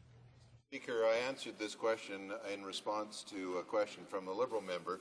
The Bloc, along with the NDP, along with the Liberals, keep on propagating this myth, this canard. The fact is that, Mr. Speaker, that the Government of Canada has doubled aid to Africa in a period of time shorter than had been required by the G7 nations. We are the only nation that did it. Mr. Speaker, we have to put a spike in what is actually totally, absolutely inaccurate information. Order. I would like to draw to the attention of honourable members the presence in the gallery of Mrs. Catalina Parot, Minister of National Patrimony of the Republic of Chile.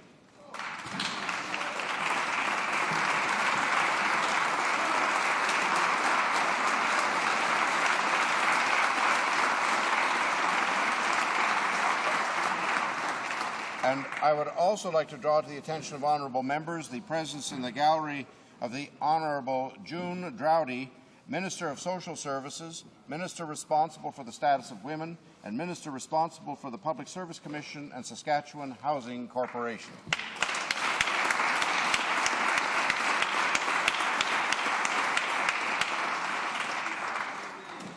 Tabling of documents. Point of order from the Government House Leader. A point of privilege. It's my privilege on behalf of all members of this place, on behalf of all Canadians, to wish the member for Prince George, Peace River well. This is his last day in the House. I hope all members will join me.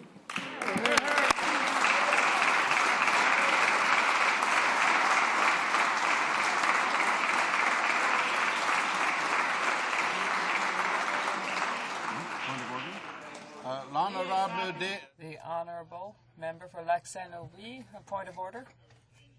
Answer to my question, the member from Langley, the Parliamentary Secretary to the Minister of Environment, said something to the effect that my riding was the most polluting riding in the country. I don't think there was any ill will intended, but I do think he misspoke. He was perhaps referring to some other issue, some other riding, some other area of the country. I would appreciate if the member could just withdraw that statement.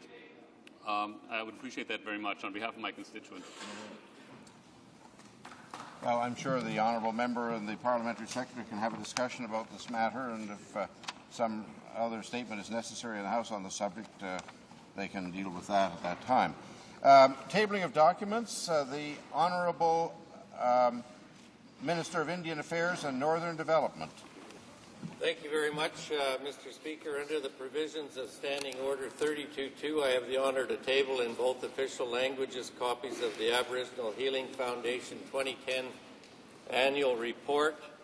Also, Mr. Speaker, under the same provisions, I have the honour to table in both official languages copies of the 2007 and 8 Annual Report of the James Bay and Northern Quebec Agreement and the Northeastern Quebec Agreement.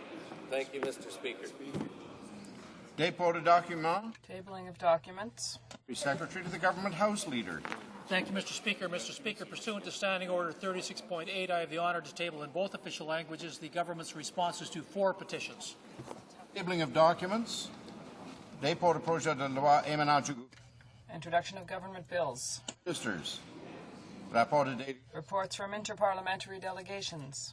Reports from committees. Dépôt de projet de loi émanant de The introduction of private members' bills. Public bills. Motion. Presenting petitions. The Honourable Member for Elmwood Transcona. Thank you, Mr. Speaker. My petition calls on the Canadian government to negotiate with the United States government to reduce the United States and Canadian passport fees. The number of American tourists visiting Canada is now at its lowest level since 1972. It's fallen by 5 million visits in the last 7 years, from 16 million in 2002 to only 11 million in 2009. Passport fees for an American family of 4 can be over $500 US. While 50% of Canadians have passports, only 25% of Americans do. At the Midwest Legislative Conference of the Council of State Governments, attended by myself and over 500 elected representatives from 11 border states and 3 provinces, a resolution was unanimously passed, which reads, resolved that the conference calls on President Barack Obama and the Canadian Prime Minister to immediately examine a reduced fee for passports to facilitate cross-border tourism, and be it further resolved that the conference encourage the governments to examine the idea of a limited time 2-for-1 passport renewal or new application. Now, Mr. Speaker, to be a fair process, passport fees must be reduced on both sides of the border. Therefore, the petitioners call on the government to work with the American government to examine a mutual reduction in passport fees to facilitate tourism, and finally, promote a limited time 2-for-1 passport for renewal or new application fee on a mutual basis with the United States. The Honourable Member for Edmonton-Leduc.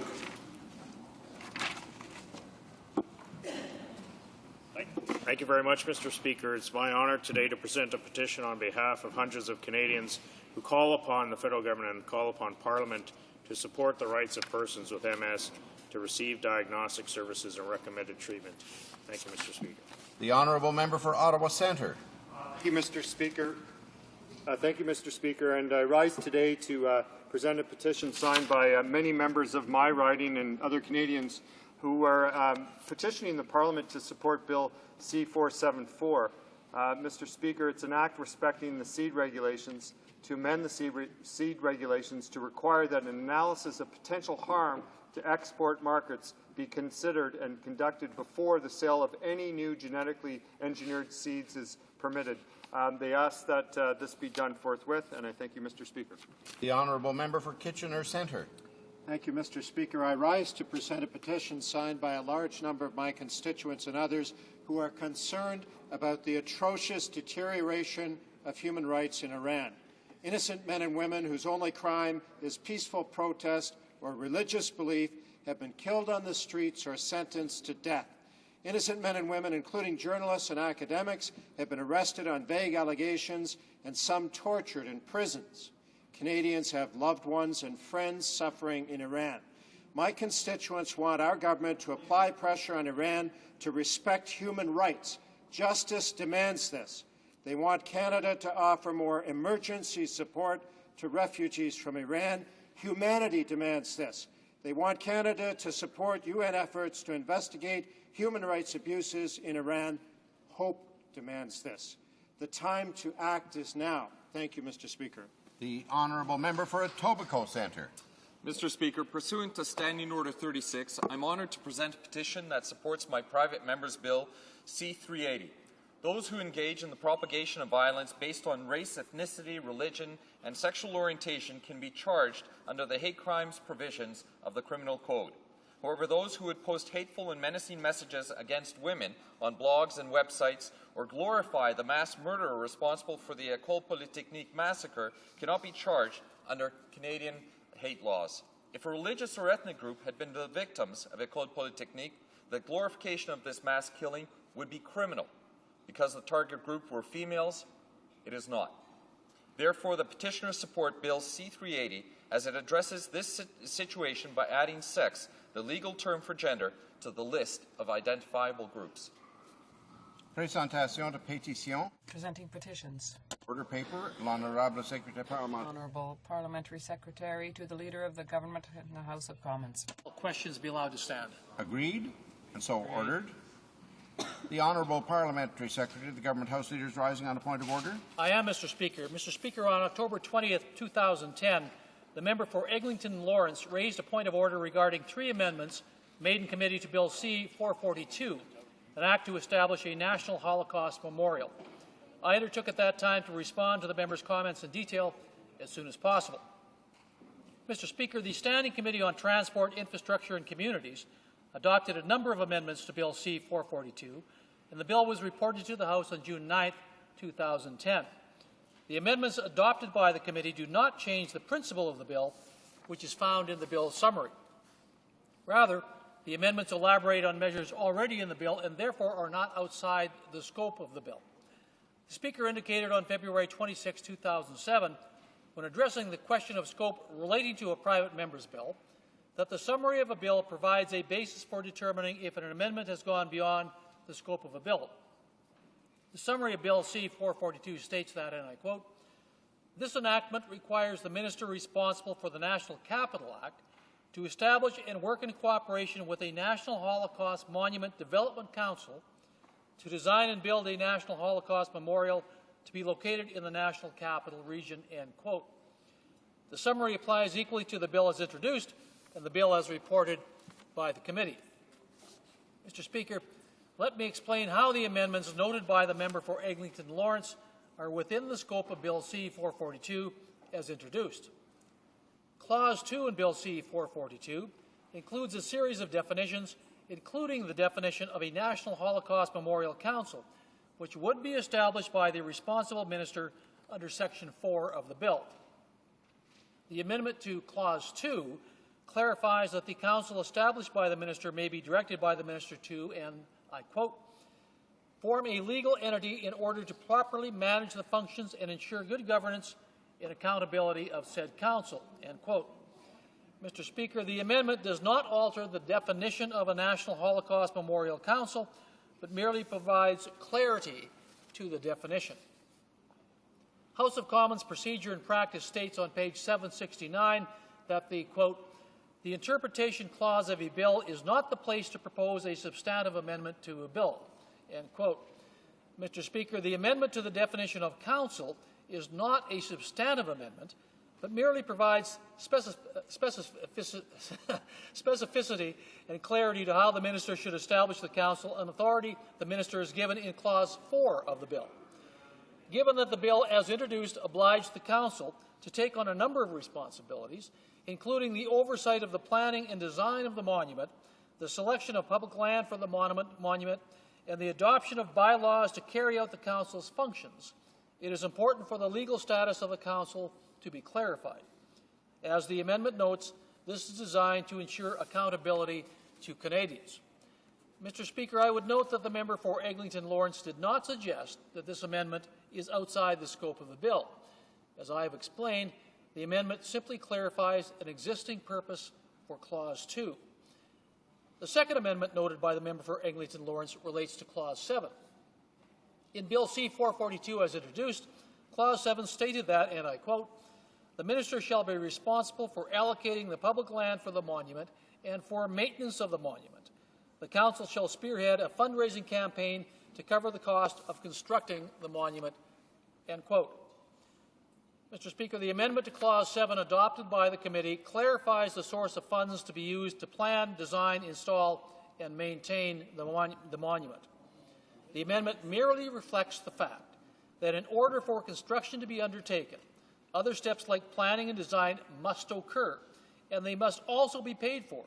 Indeed, planning, designing, and installing are all implicit parts of the construction of the monument. I note that the member for Eglinton Lawrence proposed in committee that Clause 7 was amended by changing the minister's responsibility for maintenance to a responsibility for construction and maintenance. That amendment was not ruled out of order. The amendment, which was finally adopted by the committee, is similar to the member's amendment in that the Council's responsibilities are clarified with respect to the fundraising campaign for the monument. Mr. Speaker, the member's amendment to Clause 7 has a parallel to the amendment adopted by the committee. I submit that the member in committee found his amendment to be within the scope of Clause 7, and the committee's amendment parallels that of the member and is also within the scope of Clause 7. The third amendment, Mr. Speaker, to Bill C-442 refers to Clause 8. The amendment to Clause 8 allows the minister to delegate to the Council his or her responsibilities for the functions outlined in Section 6A and C and subsection 7 sub 1. This amendment does not introduce a new concept to the bill, but rather elaborates on concepts already present in Bill C-442. Mr. Speaker, as the member for Eglinton Lawrence has noted, concerns about the admissibility of the amendments were noted during consideration of Bill C-442 by the committee. However, the committee agreed after reflection that the amendments were important to clarify the provisions already present in the bill. This motion is consistent with the scope of the bill because even with its inclusion in the bill, the minister would remain accountable for the establishment of the monument. Further, this motion reflects the provision that the minister fulfills his responsibilities by working in cooperation with the Council. Mr. Speaker, the second issue is raised with respect to Clause 8 is that the Chair ruled that the amendment was moved at the wrong place in the bill. Clause 6 and 7 outline the minister's responsibilities for the establishment of the monument. Clause 8 provides for the delegation of some of these powers.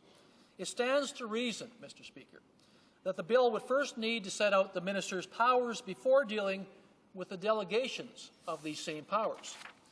I would also draw to the attention of the House that the member for Eglinton Lawrence proposed 3 amendments designed to clarify this bill's clauses himself. I submit that the 3 amendments are within the scope of the bill as introduced. The amendments do not add any new concepts to the bill, but simply clarify and elaborate on the provisions already in the bill and are consistent with the previous Speaker's rulings on the admissibility of amendments. Thank you, Mr. Speaker.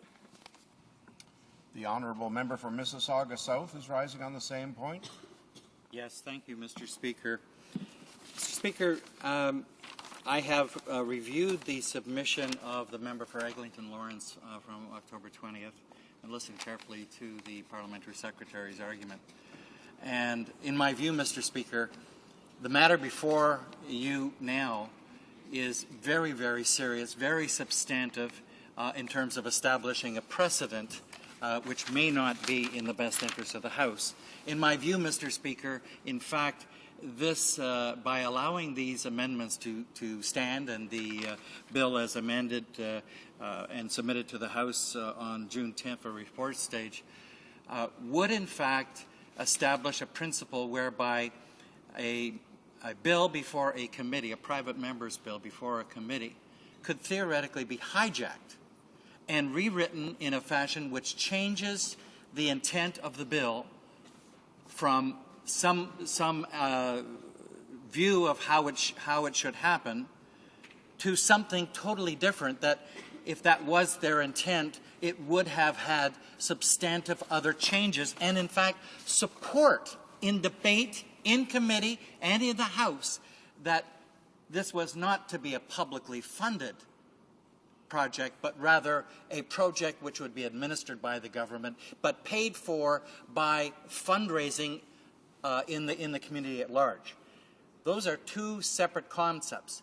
The concept of public financing through fundraising was never raised at second reading debate, was never raised by presentation to the committee. In fact, the amendments, Mr. Speaker, if you would check the timeline, the amendments proposed by the government to this bill came at the 11th hour, late in the evening, and were imposed on the committee, and the committee chair was overruled on 3, Mr. Speaker. And so I wanted to rise here because I think this is fairly serious. This is one where the former House leader would give his speech about the tyranny of the minority or the majority, however you want to look at it. But, Mr. Speaker, if you look at the rules of practices and procedure, the matters, and I would like to, I think it's important to review them because, Mr. Speaker, I really believe that if the government wants this to be publicly funded, they can do so very easily, Mr. Speaker. All they have to do is defeat that private member's bill, table their own bill, and deal with it, rather than trying to somehow take an instrument which was never constructed for the purpose for which the government has made its arguments. So, Mr. Speaker, if I may, I would like to, again, give my support to some of the key arguments. First of all, on May 11th, 2010, you ruled, Mr. Speaker, and I quote, "The Speaker does not get involved in committee issues except in cases where a committee has exceeded its authority, such as an amendment that is beyond the scope of the bill. In such cases, the Speaker is responsible for ruling on the admissibility of such amendments after the bill has been reported to the House. This is because the motion to refer the bill to committee after second reading establishes the principle and scope of the bill. As a result, a committee report that is not consistent with that motion must be corrected." So, Mr. Speaker, here we are. It has been reported. And, in fact, there have been amendments made to that bill. And indeed, Mr. Speaker, you are aware from the presentation from the member for Eglinton Lawrence that the ruling of the chair of the committee was overruled by the government members. Now, with regard to the member's argument, he's actually seeking your ruling that the committee has exceeded its authority in passing these amendments. And, Mr. Speaker, if I look at O'Brien Bosk on page 766 with regard to admissibility, and it reads that amendments and sub-amendments that are moved by members in committee must comply with certain rules of admissibility. It is incumbent upon the chair to decide upon the admissibility of amendments once they have been moved. Now, the chair does not rule on hypothetical motions, and he or she relies on procedural rules that have been established as precedents over the years and upon the authorities on parliamentary procedure and practices. Now, we have a contrasting situation. You know, Mr. Speaker, that Speaker or Chair's rulings in committees can be appealed. The chair can be challenged. And indeed, that is exactly what happened. In the House, that's not the case. So, Mr. Speaker, if I would move on, with regard to the amendment on Clause 7 that was put in, it seeks to establish a fundraising campaign to cover the costs. I mentioned earlier, Mr. Speaker, that this is different from the intent of this particular bill because it involves the National Capital Commission, Mr. Speaker. And if I may, I'd like to just inform you, if I can find the proper page that I hear, that the member has asserted that C-442 is merely calling on the government to do what it could do easily do administratively. Now, here's the point, Mr. Speaker. The National Capital Commission already possesses the authority to establish a monument without parliamentary approvals. Without parliamentary approvals. And indeed, the National Capital Commission currently is responsible for 16 monuments, including the Hungarian Monument, the Canadian Tribute to Human Rights, and the Monument to Canadian Aid Workers. Construction is currently underway for the National Naval Monument. In addition, Mr. Speaker, the National Capital Commission is planning phase for the creation of a national monument for the victims of communism. And none of these monuments required legislation to move forward. That precedent, that process, that structure whereby a decision is taken to have a monument through the auspices of the National Capital Commission, in all of these cases does not require public funding. It is funded by the public taxpayer, the purse of the taxpayer through his taxes, through government money. That is the model on which C-442 was done. It was never done to say that we have to set up some sort of a structure that's going to have to raise the money to do it. This is a monument for Canadians, an important monument. It is not one that somehow we are going to put the burden on certain taxpayers who want it to come up with the money themselves and to somehow do the job that the National Capital Commission was engaged to do. Mr. Speaker, I could go through all of Brian Bosc on the terms of admissibility. I could talk about principle and scope, which I think the member for Eglinton Lawrence has made quite clearly. It is, but I know that they've been put on the record, and so I won't repeat them, Mr. Speaker. I'm not trying to just add words, but I can tell you that when the parliamentary secretary gets up and summarily dismisses the arguments that have been made simply because he says, you know, in the in the summary of the bill, Mr. Speaker, and he read it into the record, and I'd like to read it into the record as well. This is the little summary that appears on all bills, and it says, this enactment requires the minister responsible for the National Capital Act to establish and work in cooperation with the National Holocaust Monument Development Council to design and build a National Holocaust Monument to be located in the National Capital Region. This is a project for the National Capital Commission. Every one of the projects that I referred to you, Mr. Speaker, with regard to those other monuments, had a group established, a work group to establish to make it happen. There's a lot of planning. There's a lot of things that have to happen. The fact that there is a National Holocaust Monument Development Council referred to here does not in itself suggest somehow that this has to be fundraising, Mr. Speaker. And in fact, if you going through the bill before these amendments, there's nothing in here. So, Mr. Speaker, if you are going to, if you're going to rule on the admissibility of these, first of all, I submit that they're beyond the scope and intent, that the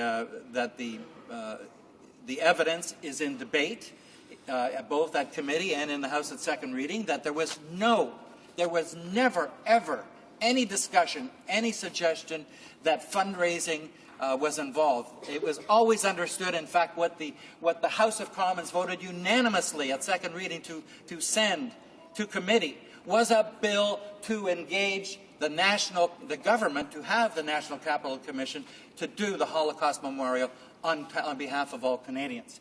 I submit, Mr. Speaker, that this is a clear case where the amendments proposed by the government, overruled by the chair, ruled inadmissible by the chair, but overruled by the government, is simply an attempt to take this instrument, the private member's bill, asking for this monument, and turn it into a project to be run by and fundraised for by the public as a separate project without government money. Mr. Speaker, that can't possibly be interpreted as the intent of this bill. It was never mentioned. It was never voted on by this place to send it to committee for that purpose. It was for the National Capital Commission as a project, as other monuments. And Mr. Speaker, I'm totally disgusted that the parliamentary secretary would rise and summarily dismiss fundamental principles of practice and procedure when, in fact, Mr. Speaker, they're trying to change the bill. This is so important. Mr. Speaker, if you do not rule that this is inadmissible, order the committee to review those again without those amendments.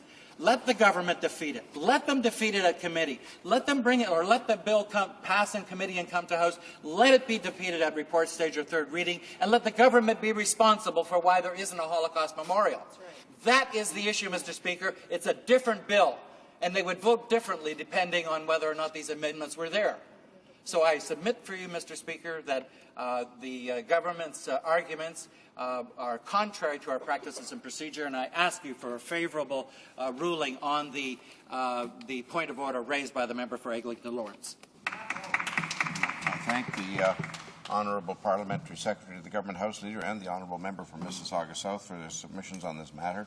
I'll take them under advisement and return to the House shortly with a decision in this important matter.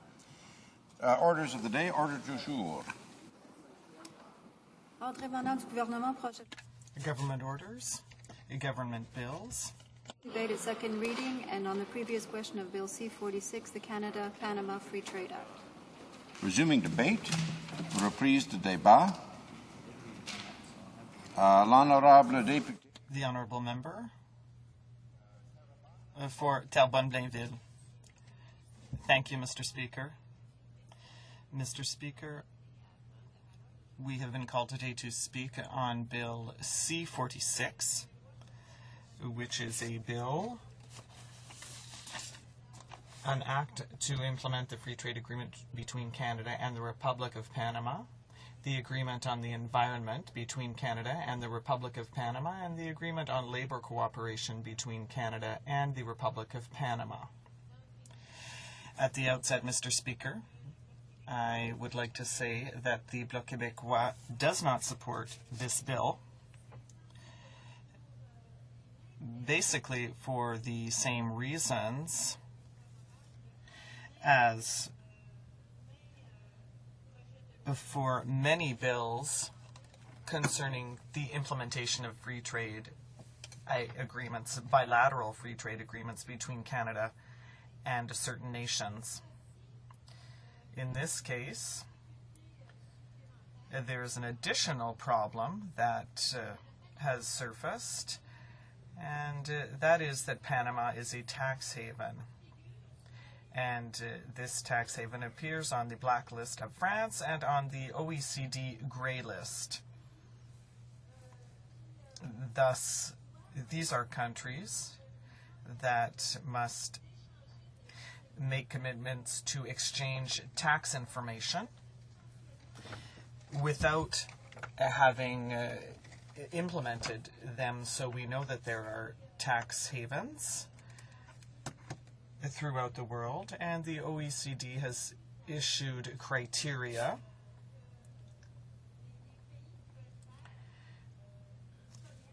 for countries that wish to trade with countries that are tax havens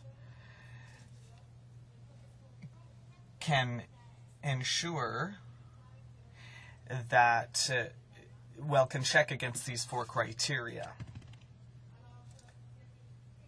So there are certain nations that are considered tax havens where the taxation rates are negligible or inexistent, that have a lack of transparency in terms of their tax laws, that have legal obstacles to the exchange of information, and countries where investments are attractive simply for tax reasons and not for economic activity as such. And Panama is one of these countries.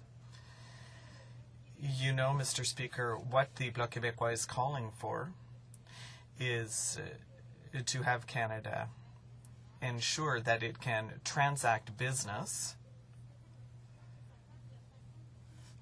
in a transparent way,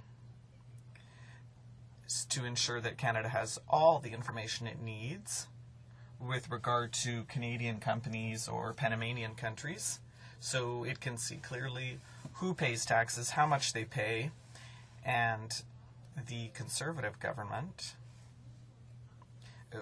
what we're asking the Conservative government to do is to sign one of these information exchange agreements, and we have no guarantee that this will occur with Panama. And these tax information exchange agreements provide for the exemption of revenue of subsidiaries located in the tax havens in question. Now that means that Canada has signed a number of bilateral free trade agreements. And these subsidiaries of Canadian companies that set up shop on islands or in countries that have these type of agreements should, in principle, repatriate the profits that they make to Canada so that they can pay the required taxes thereupon, but Canada doesn't oblige them to do so. The definition of a designated country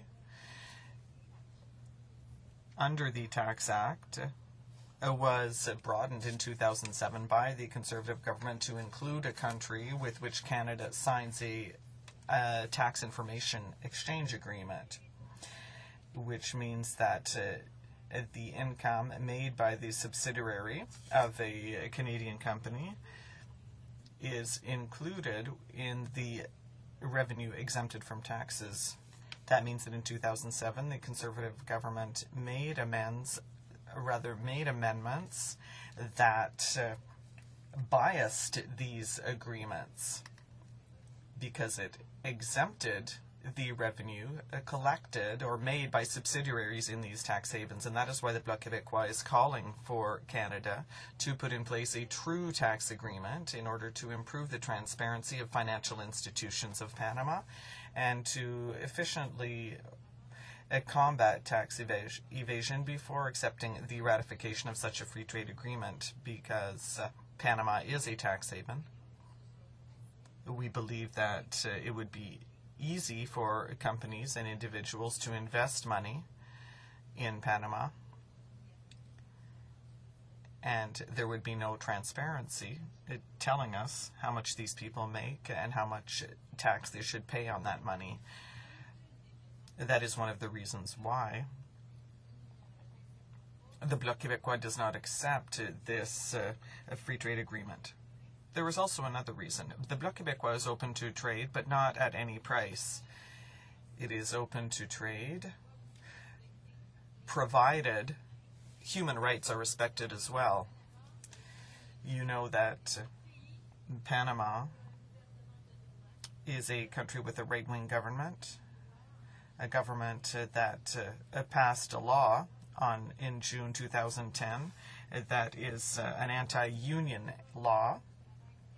It reforms the labor code in a repressive manner because it would make workers who demonstrate for their rights criminals. Now, in August, Panama agreed to review this law, but we can question ourselves on the government, the Panamanian government's true aims. And I think that it is important to delay the signature of this free trade agreement and to ensure that the Panamanian government can change the way it sees unions and the way it sees workers in its country. The Bloc Québécois is also open to trade, as I said, and to fair globalization. And we feel that for trade relationships to be profitable, they should first be fair, and anything that lends to exploitation of workers in poor countries and the dumping in rich countries is not viable. We cannot accept any kind of free trade that would have, as a consequence, pandering to the lowest common denominator.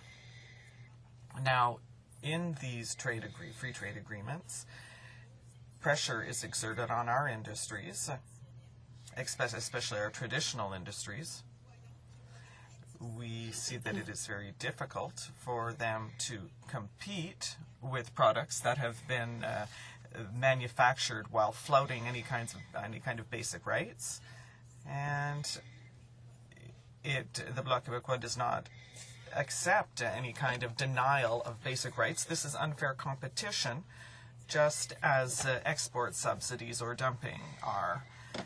And the banning of these practices is done on a global basis, as we can see from all the countries that have signed on to the 8 agreements under the ILO. The trade agreements and trade legislation do not allow us to protect our businesses against social dumping. And if governments want to take advantage of trade agreements, they're going to have to accept certain basic principles, especially with regard to social rights. And this is of great concern to groups that advocate for the environment and human rights advocates. Now, Quebec, where industries threatened by Asian business are far more present than in Canada, are in advance with respect to this debate on human rights. And it wants the federal government to revisit its positions in negotiations and trade negotiations, and to see to it that trade agreements include provisions for human rights, labor rights, and environmental concerns. So I'm finished, Mr. Speaker? Yes, the time for your speech is over. Thank you, Mr. Speaker. I want to thank the member for her speech today. Well, the fact of the matter is that France got results, and as a matter of fact, just recently, France signed a double taxation avoidance agreement with Panama. And that's because this past February, France became proactive and levied a 50% tax on dividends, service fees, royalties, and interest paid by French companies to a beneficiary in any of the blacklisted countries, which, of course, one of the 18 was Panama. So clearly, the proof is here that if you take proactive action such as France did and put penalties against companies of the 350,000 that are operating in Panama, that you will see results. Panama came to the table very quickly. And the Prime Minister now should be diverting his plane when he leaves Switzerland after meeting with the Swiss President, should be heading straight to Panama and make sure that we get a similar agreement with Panama. As a matter of fact, Panama has signed an agreement with 8 countries just in the last few months. And guess what? Not one of them is Canada. They've signed agreements. Panama's signed agreements now with Italy, Belgium, Netherlands, Qatar, Spain, all in the last 6 months. And yet Canada is the country that's doing a free trade deal with Panama, and we're not part of those 8. Honourable Deputy Terrebonne, Blainville. The Honourable Member for Terrebonne-Blainville. Thank you, Mr. Speaker. And yes, the member is right. What I find to be a real pity is that we have before us, we have to deal with a government that it's ready to give preference to trade at any cost and without regard to what might happen to the consequences. This government has always been timid about demanding things. It's as if we were worried about losing if we were to demand things like free trade and human rights, if we were to demand certain criteria be met. And if I were a member of the government, I would be ashamed at not being able to demand more and to make sure that the commercial side of things was not the only thing I considered, that I also looked at fairness and justice. Thank you. The honourable member for Ottawa Centre. Thank you, Mr. Speaker, and thank you to the member from the bloc for her contribution to the debate. There's been a lot of bilateral trade agreements signed off by Canada recently, and I think there's a concern by many that as we continue to go down the path of bilateral approach, that this is at the cost of looking at multilateral approaches. And so not about this specific trade agreement, but like her comments about this method and this kind of approach to trade, is she concerned at all, Mr. Speaker, with this approach to having bilateral agreements, which you could argue distract us from what I think most people would agree is the way to go, and that's multilateral agreements, so that we can actually have fair trade rules for everyone, and not just compounded bilateral trade agreements, which can make it difficult for everyone. The honourable member for Terrebonne-Blainville. Thank you, Mr. Speaker. Yes, it is indeed very concerning because I think there are over 20 accords, 20 bilateral agreements, and by signing bilateral accords, the government is able to remove itself from the ambit of certain international legislation having to do with protection, protecting labor, human rights, the environment, and other things. And we can say that these bilateral agreements are accompanied by legislation to protect the environment, to protect labor, to protect persons. But this is all, so to speak, it's hearsay. There's nothing that really is in keeping with global realities. And I think that we must be concerned about this because it's not only wrong, but it is beyond. It is beyond what Canada usually projects as an image. Resuming debate. Thank you, Mr. Speaker. And I rise today to speak to a bill concerning free trade, bilateral free trade agreement, Bill C-46 with Panama. And I rise today to hopefully take a look at how Canada's track record is regarding trade, and particularly the direction that this government has taken when it comes to trade agreements. And when it comes to the Panama Free Trade Agreement, it's actually, it's, if you will, part of the cookie-cutter approach that this government has by way of looking at free trade as a one-off kind of thing you can do with different countries, and by the same token, ignoring what I think is where we should be spending our time and effort, and that is looking at the multilateral forums.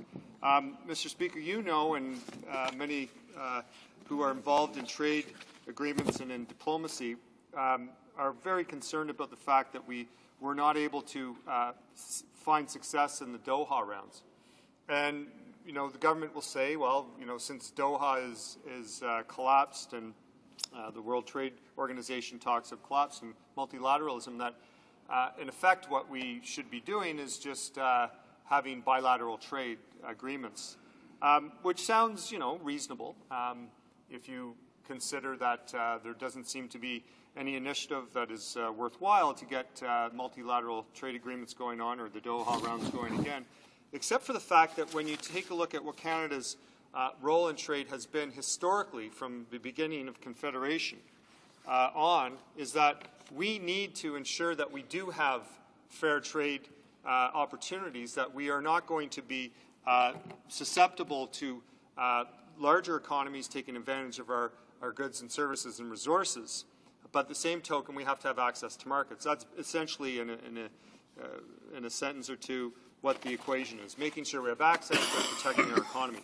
Now, when it comes to these bilateral trade agreements, Mr. Speaker, the concern here is that when you compound them and you stack these bilateral trade agreements up, you have to really look at what is in the interest of Canada. And there has been some interesting suppositions put forward, is that with these small bilateral trade agreements. I mean, let's be honest here. I mean, most Canadians don't wake up in the morning and say, by golly, we need to get access to the market in Liechtenstein, or even for that matter, Jordan, with respect to Jordan, or for that matter, Panama. They do want to make sure that we are not, I guess, selling off our natural resources without value added, that we're not opening our markets up to the vagaries of what we've seen lately, and that is very significant multinational corporations coming in, taking over our companies, dispensing with, parts of the company that they don't find profitable, and making away with the profits. That's what their major concern is, not about free trade with Panama or, as I said, Liechtenstein or Jordan. They are very concerned about what happens, though, when these bilateral trade agreements compound, and what is the the benefit for Canada. It's interesting. The last couple of weeks, our discussion around potash for your province. Potash in Saskatchewan has been a real cornerstone for the economy in Saskatchewan, and as you know, Mr. Speaker, it was something that was really. Yeah, it was something that was a net benefit for everyone in Saskatchewan because it was a Crown Corporation. Yeah, and sadly, we saw it sold off, and we say this respectively to your party in Saskatchewan, or what used to be the party, the Conservative Party that exists no more, is that they sold it off, and we now have Mr. Wall in a position now where he's having to sound like a New Democrat and saying, because of the concerns of international investors, he's going to actually stand up for Saskatchewan and not let the Potash Corporation be further undermined. And we welcome that. I mean, Mr. Wall has now listened to what New Democrats have said and said, don't sell it off. Don't let the Prime Minister have his way. Because when we're talking about international trade, we're talking about protecting Canadian industry. And I know some of the Conservatives are looking like they're doing a pretzel dance, but that's kind of how they're dealing with the potash file, Mr. Speaker. So I guess they represent what exactly is happening with their position on trade, on protecting, on the one hand, Canadian industries, on the other hand, ensuring that we have markets abroad. Because make no mistake, if potash is sold off to another country, which is essentially what's happening, the effects will be not just to Saskatchewan, they'll be throughout Canada. The ripple effect will be felt. And that's what we have to consider when we're looking at trade agreements. What is it that how is Canada going to benefit? And when you look at, the provisions in this particular bill and this particular offering from government, it's, investment protection, free market access in goods and services, including government procurement. But then we get into what we've seen in previous trade agreements, labor protection agreement, and agreement on the environment. Well, Mr. Speaker, I don't have to tell you that unless you have embedded in trade agreements absolute clarity on what it is that you're, in terms of you're agreeing to on labor standards, environmental standards, they are not worth the paper they're written on. They can be ignored. If you have, for instance, labor standards like they have in Panama, which are not as strong as those in Canada, then what you're essentially doing is you're putting our workers in an unfair competition with workers from Panama. Not only that, you talk to people from Panama, as our party has, they're concerned what it is in fact doing is that you're putting a rubber stamp on labor practices in Panama and saying that all is well and good. I've heard the government say time and time again, well, no, this will lift all boats up, and by us signing a free trade agreement with Panama, all of a sudden they're going to have fair labor standards or fair environmental standards. We know we don't even have the capacity to have oversight on the potash deal within our own country. Do you really think we're going to have enough people to have oversight on the environmental and labor standards in Panama? I doubt it. And in fact, what this agreement does is that it doesn't have it embedded. It's a side agreement. And it's a sideshow, in fact, at the end of the day, Mr. Speaker. So when we look at the totality of this bilateral trade agreement, it's like what we've seen in the past, is that, there is no guarantee that we're going to have equity in terms of access to markets and protecting labor and environmental standards for those we trade with. We don't know and have actual numbers to convince any of us that this will be a benefit to Canadians, be that workers or investors. And what we don't know is what the follow-up will be. And because, Mr. Speaker, you should know that when we're talking about trade agreements, each one of these trade agreements need to be monitored. And once we sign off and say, here it is, access to our markets, some people will be taking advantage of that, and they will have access to cheaper labor, perhaps, and being able to have environmental standards that aren't as strong as Canada's.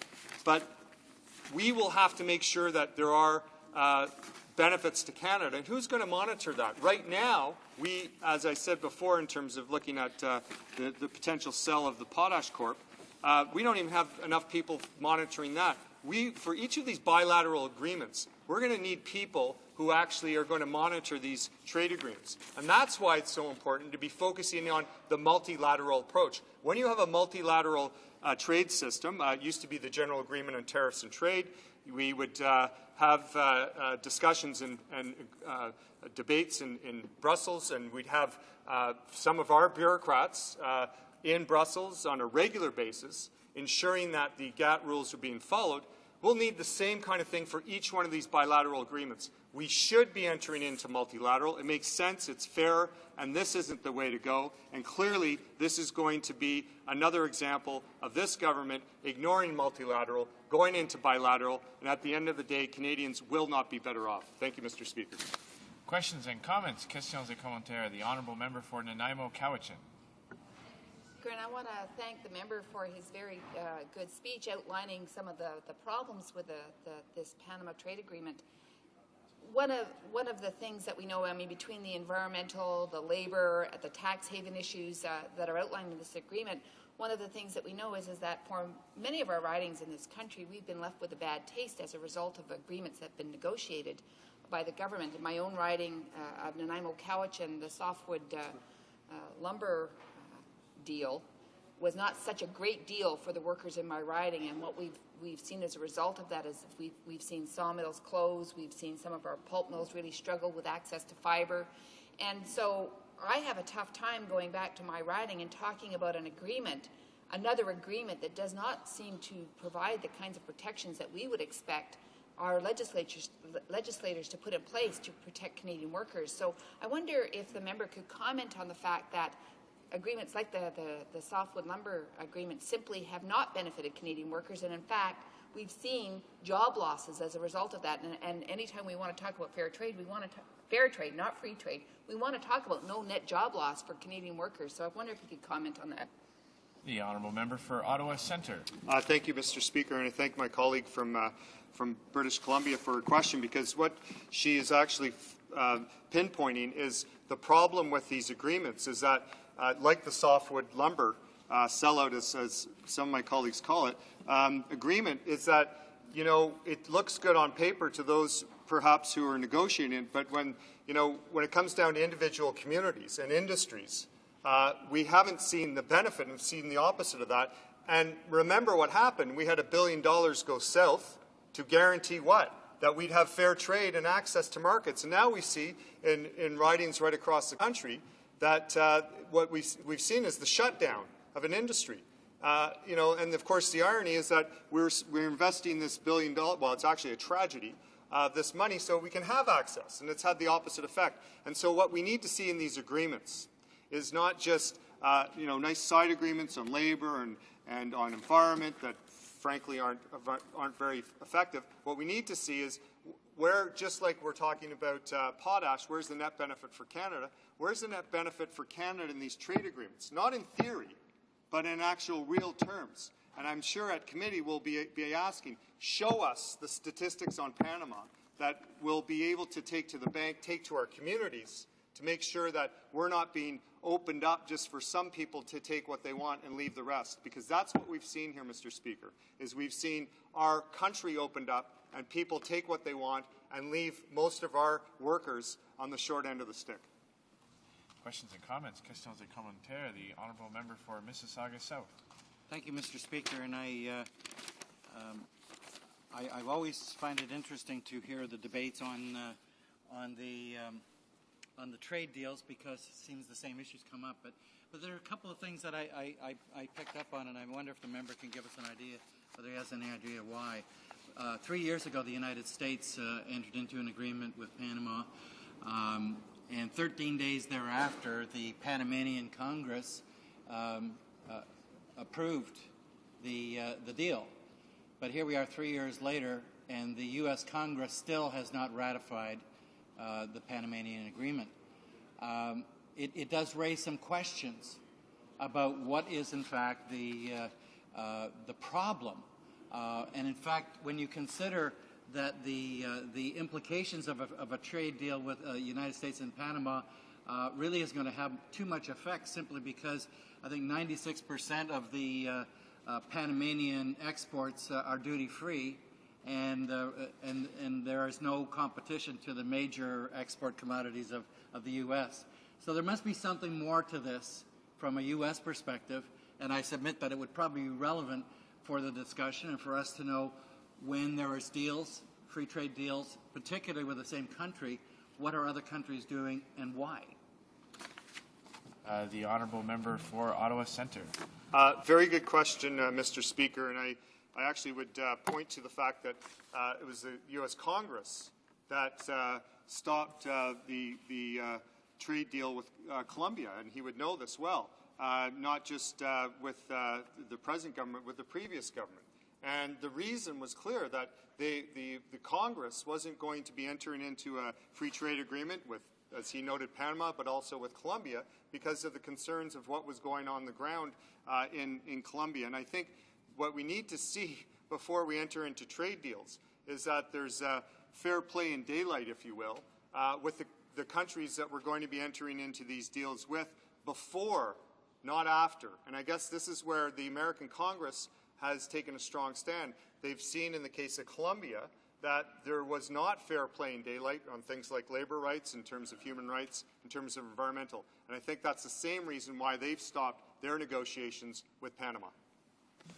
Reprise du débat. Resuming debate. Chers les patriotes. The honourable member for Verchères les Patriotes. Thank you very much, Mr. Speaker. I was listening to the previous speaker, the NDP member for Ottawa, who was indeed speaking about the importance of multilateralism in our commercial trade. Indeed, to ensure that there is a certain fairness and equity in these agreements, whether whoever it's to the benefit of, all of the signatories. And so therefore it's in a very different spirit than bilateral exchanges, where we see the government wanting to push things through. We've always been very clear in the Bloc Québécois. Protectionism for us is not to the benefit of the Quebec economy, because the Quebec economy is based on the manufacturing sector. And that is the reason why, Mr. Speaker, when we look at the different budgets that this government has tabled, that there are attempts made, if you will, to limit the deployment and the influence of manufacturing businesses through policies that would tend more to favor, say, the oil industry in the West. So we object to that sort of maneuver, because we know that the Quebec economy is essentially based on manufacturing and therefore on exports. Mr. Speaker, 1/3 of GDP really is founded on the export of these goods in Quebec. And if we include all of the exports, the interprovincial exports, it becomes more than half of the GDP that is concerned, and depends on the growth of these manufacturing businesses. So for us, any attempt that is protectionist is something we can't support.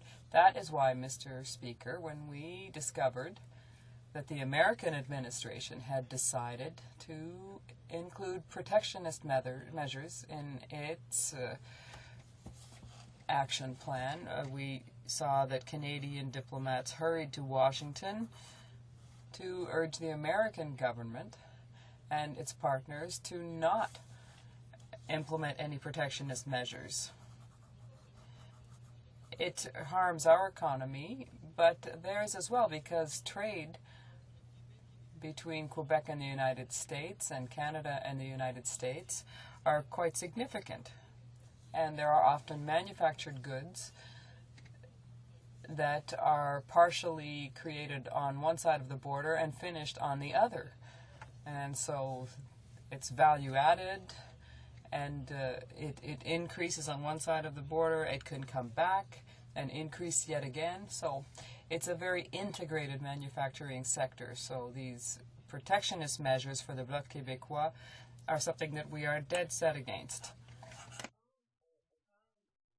When, however, we talk about commercial or trade rules and regulations, the common good, and the ability of states to redistribute wealth, to protect the environment and culture, and ensure their people, the citizens of these various states, that they have fundamental services like health and education, that always has to be at the heart of the decisions that we take. And do you seriously believe, Mr. Speaker, that because, for example, during the Doha round at the WTO, do you think that that might be compromised and the free trade agreement of the Americas, which is currently in a state of stagnation, because do you believe it's because the basis of the negotiations are not right? It's not that the multilateral system is ineffective, but it's that we have partners around the table who have the impression, as we say in Quebec, that the blanket is not entirely on their side, and they want to pull it closer and have a better share of it. So these states are afraid that they'll lose in the exchange. So the issue of negotiations is indeed important, and we must always bear in mind that the fact that these deals have to be fair for all of the partners, and that no one partner should get more benefit from it than another. Therefore, Mr. Speaker, if the government put more effort at the table on finding fair compromises when we're talking about multilateral deals and negotiations, we wouldn't be at this point today to see this government hurrying to sign bilateral agreements with countries one at a time and trying to rush things along and sign agreements with whoever is prepared to sign at this point. And I don't think that's the way to proceed. That's the position of the Bloc. It is important that all of the efforts that are made during negotiations on these agreements and multilateral agreements be our best. And that is why the Bloc is the first party in this House to ask that we sign an agreement with the European Union. As you know, today that agreement is being challenged. We're not certain that the government is serious when they are at the table. We're not sure that they're defending the things that we hold near and dear to our hearts, such as culture. So there are fundamental requirements that must always be the bedrock of these debates and exchanges in these negotiations. There are fundamental aspects of these negotiations that are the basis of an economy or the basis of the identity of a country. So supply management, for example, in Quebec, cultural exemptions, as I mentioned. And I know that this House has recognized that Quebec is a nation and has its own culture, arts, and literature. And so, in the end, that's everything that underlies our identity. And that is something we have to defend for future generations. It defines us as a nation. Therefore, that is what I wanted to say on that subject. But as my colleague from the NDP was saying, when we have agreements that are being negotiated, they have to be beneficial for the economy of the country or the nation, as that would be the case for the Quebec nation. So when we assess these bills that are presented to us, for us, one of the issues that must be answered, or questions that must be answered, is can this be beneficial to the Quebec economy? So having said that, Mr. Speaker, with Panama, there's another problem that has arisen in the debate, and that is the fact that Panama is on the gray list of tax havens. And, Mr. Speaker, no one wants to hear or read in the news that businesses aren't paying their fair share of taxes because they're sending money, capital, to be sheltered in various countries that protect the funds and mean that those businesses aren't assuming their corporate responsibilities. The man in the street does not have those privileges that, unfortunately, the government continues to grant to the wealthiest businesses so that they can escape paying some of the taxes on the profits that they manage to accrue. So, Mr. Speaker, indeed, as far as Panama is concerned, I have an article here from Le Devoir that appeared on the 29th of September of this year. And it talks about the international fight against tax evasion. And it says that it identifies the bad boys, if you will. This text came from the Agence France Presse, where it said that following an additional review by the WTO on Panama, they would probably end up on the WTO's list as well. So thank you, Mr. Speaker. Member for Prince Albert. Speaker, I guess my question has to do with the members, obviously consistent with his coalition partners and against trade, and what he has against companies like Bombardier and other companies in Quebec, going about and doing business around the world, and yet they don't want to see any type of free trade agreements or trade agreements that give them an advantage in the marketplace. In the agriculture sector here in Saskatchewan, trade is very important. We need trade. And of course the NDP don't represent farmers in Saskatchewan. They never have and they never will. But I guess my question to the member is, why are you against trade? Like, this is so beneficial for the whole Canadian economy, especially Quebec. Why wouldn't you just embrace this and get behind it and push it and see this thing go through? Good question. Honourable Member for Verchères les Patriotes. Thank you very much, Mr. Speaker, and I thank my colleague very much for that question, because when he talks about coalitions, I see more of a coalition between the Liberals and the Conservatives to allow, once again, for big business to get away from paying the taxes that they should pay. And that indeed would allow us to redistribute the wealth and allow people to have a better life. But, Mr. Speaker, to answer his question, and I said it in my speech, that the Bloc Québécois is a firm supporter of multilateral agreements. The Bloc supported the signing of the North American Free Trade Agreement, and supports the signing of an agreement with the European Union. So these are agreements that are signed by several partners around the table and find advantages and benefits for all of the partners, as I was saying. who ratify these agreements. Thank you. Member for Mississauga South.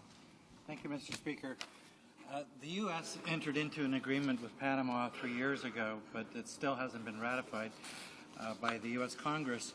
And it's curious because I think the member who just asked the question said, what do you got against trade? And there's all these good things. Well, in regard to the U.S., Mr. Speaker, the FTA would eliminate 88% of tariffs on U.S. exports. And they would secure significant new access to advantages to Panama investment, financial and other services, and most significantly, it would open up major new opportunities between U.S. businesses and workers in the current expansion of the Panama Canal.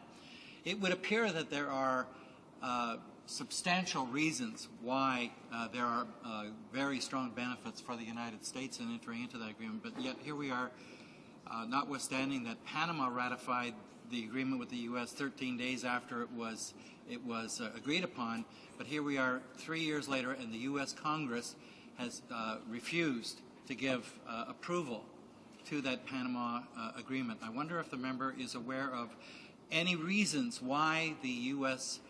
Has refused to enter an agreement which clearly would be to their advantage. Honourable Member for Verchères les Patriotes.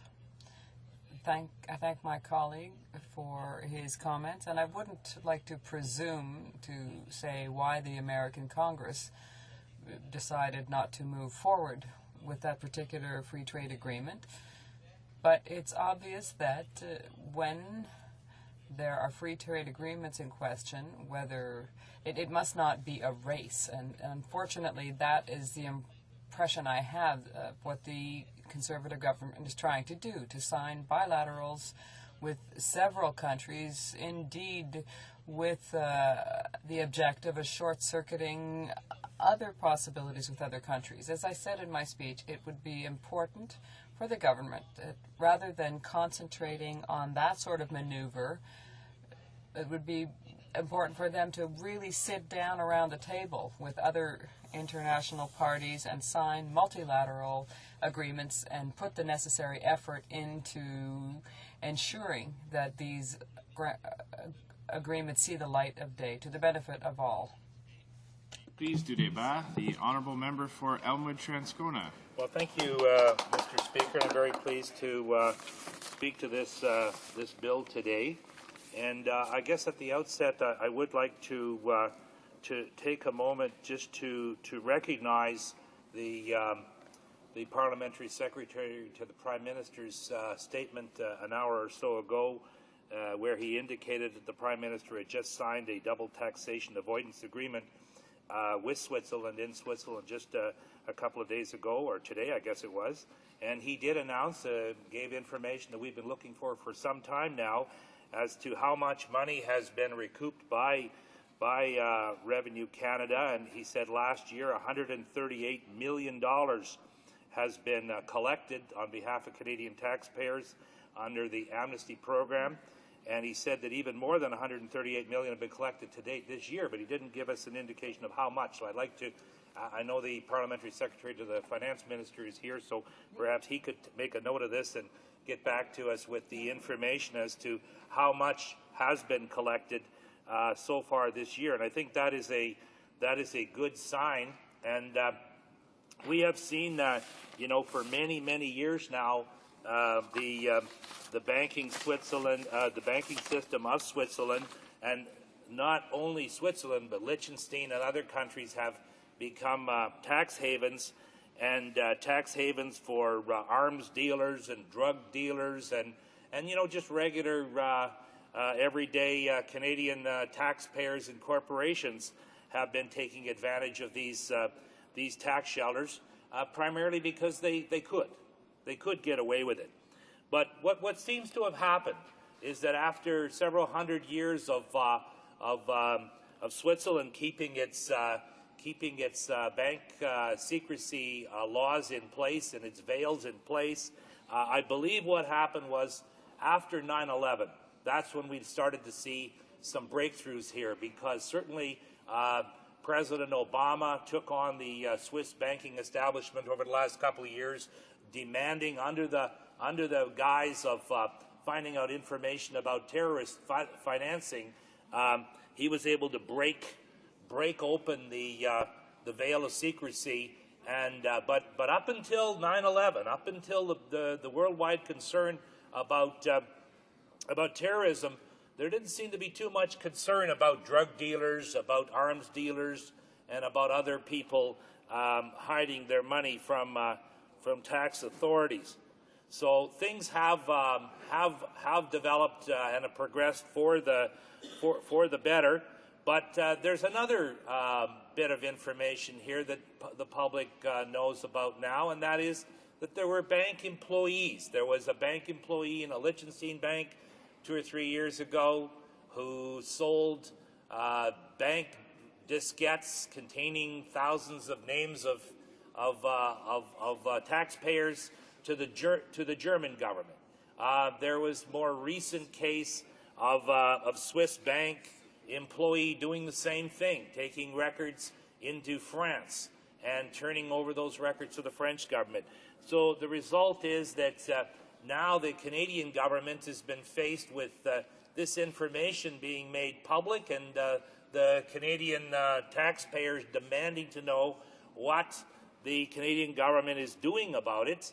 And when they find out that that all the Canadian government is doing is essentially offering an amnesty to taxpayers in Canada who haven't paid their taxes, I want them to just walk into Revenue Canada and declare that they've been bad, and they will let them off the hook with no penalties, no jail terms, no real nothing more than just a pay your taxes. That's been our approach. And now he's gone off to Switzerland, and he's got an agreement with the Swiss government. But what the government should be doing, and I asked the parliamentary secretary to the finance minister to take note of this, that what France did was quite substantial, because only this February 2010, what France did was they compiled a list. There's the OECD gray list, but there's also France's black list. And they put 18 countries on this list. One of them was Panama. And what they decided to do was they were proactive. And this is what Canada should do. They levied a 50% tax on dividends, service fees, royalties, and interest paid by French entities to any beneficiaries in any of these blacklisted countries, including Panama. A 50% upfront tax levy. Gains from real estate and securities transactions were also subject to the same levy. In addition to that, France's 95% tax exemption on dividends issued by subsidiaries to their French-based parent company will be removed as a subsidiary resides in any of the blacklisted jurisdictions. And they brought these rules in immediately in February. And guess what's happened to the parliamentary secretary? The results have been phenomenal. France has now got an agreement, a double taxation avoidance agreement signed with Panama. And Panama now has, when they realize that the game's up, that they're going to have to comply, they've now gone out and signed agreements not only with France, just in the last few months, since February. They signed agreements with Mexico, with Barbados, Belgium, Netherlands, Qatar, and Spain. So they have now these agreements that they refused to sign for many, many years. Just since February, after France got tough with them, they've now signed agreements with 8 countries. But guess what? Canada's not one of the 8. And Canada is a country that is looking at implementing a free trade agreement. This is perfect timing for this parliament, this government, to become proactive here and to do what France did. Compile a blacklist. Follow the OECD's list if you wish. And do what France did and levy these 50% tax on dividends, on interest, on royalties, on service fees, all of the measures that France did, and watch Panama come immediately to the table.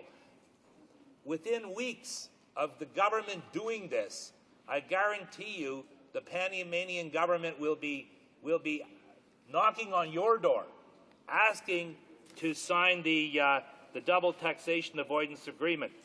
And to me, that's definitely would be putting the cart behind the horse, because this government is not doing things in a way that would get results. Now, the member for Mississauga South now has been desperately seeking answers all morning and not getting them from successive speakers about why the Americans are not ratifying the agreement. And he wants to know what conditions there are in the United States that have caused 40, 43, or 45 congressmen to demand that President Obama not ratify this agreement. He points out that the agreement was signed, and within 13 days after it was signed 3 years ago, it was ratified in Panama. But after 3 years, it's not ratified in the United States, nor is it likely to be anytime soon. And the reality is that 45 American legislators have resisted signing. And part of the reason is because the Americans are aware, thank you, Mr. Speaker, the Americans are aware that 350,000 corporations have offices in Panama and are doing business there to shelter income. In other words, take advantage of the tax haven status. And one of them that they're aware of is none other than their very own AIG. And AIG received huge amount, gazillions of dollars in bailouts just 2 years ago in the United States, and they gave huge amount of bonuses to their executives 6 months later, and now we find that the AIG is suing the U.S. government after giving them all of these bailout money, suing the U.S. government for $306 million in back taxes it claims it's owed because of the use of its one of its Panamanian corporate entities. So, it wants to involve itself in tax havens like Panama. Order. I think if we stop the member here, we can probably accommodate one question or comment. The honourable member for Etobicoke Centre. Mr. Speaker, these are important issues, tax haven status, and that it's a hub for drug dealers. But I'd like to set those aside. In fact, Canada is not a Boy Scout when it comes to drug dealers. Some people would make the claim that British Columbia, in fact, the biggest agricultural crop there is cannabis. But I'd like to raise the issue of human rights, which is of greater import. Free traders in Canada for years, in fact, a couple of decades, have suggested that we do Central American Free Trade Area, CAFTA. And thankfully we haven't done that because a number of the states, the regimes there, are tremendous abusers of human and democratic rights.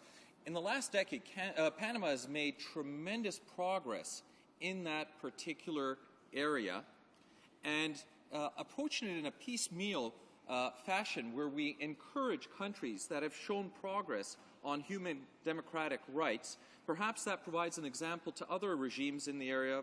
Recently, in the past few years, Guatemala obviously is... I'm just going to have to cut off the member.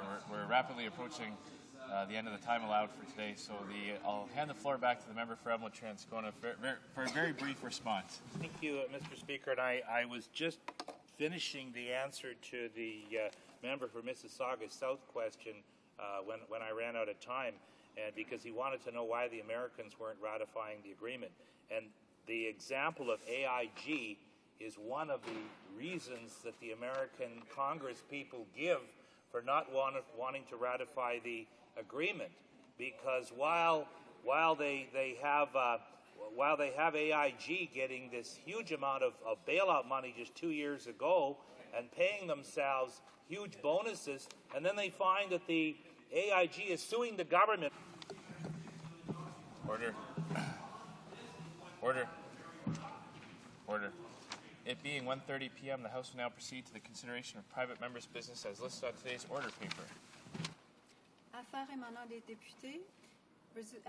First time debate of Private members' business. C-280, an act to amend the Employment Insurance Act, qualification for and entitlement to benefits in the name of Ms. Hughes. The honourable member for Algoma, Manitoulin, Kapuskasing is not present to move the order as announced in today's notice paper. Accordingly, the bill will be dropped to the bottom of the order of precedence on the order paper. I see the honourable member for Prince Albert may have a suggestion for the House. Thank you, Mr. Speaker. Mr. Speaker, I think if you seek it, you will find unanimous consent to see the clock at 2:30. Shall I see the clock as 2:30? Agreed. It being 2:30, this House stands adjourned until next Monday at 11 a.m. pursuant to Standing Order 24.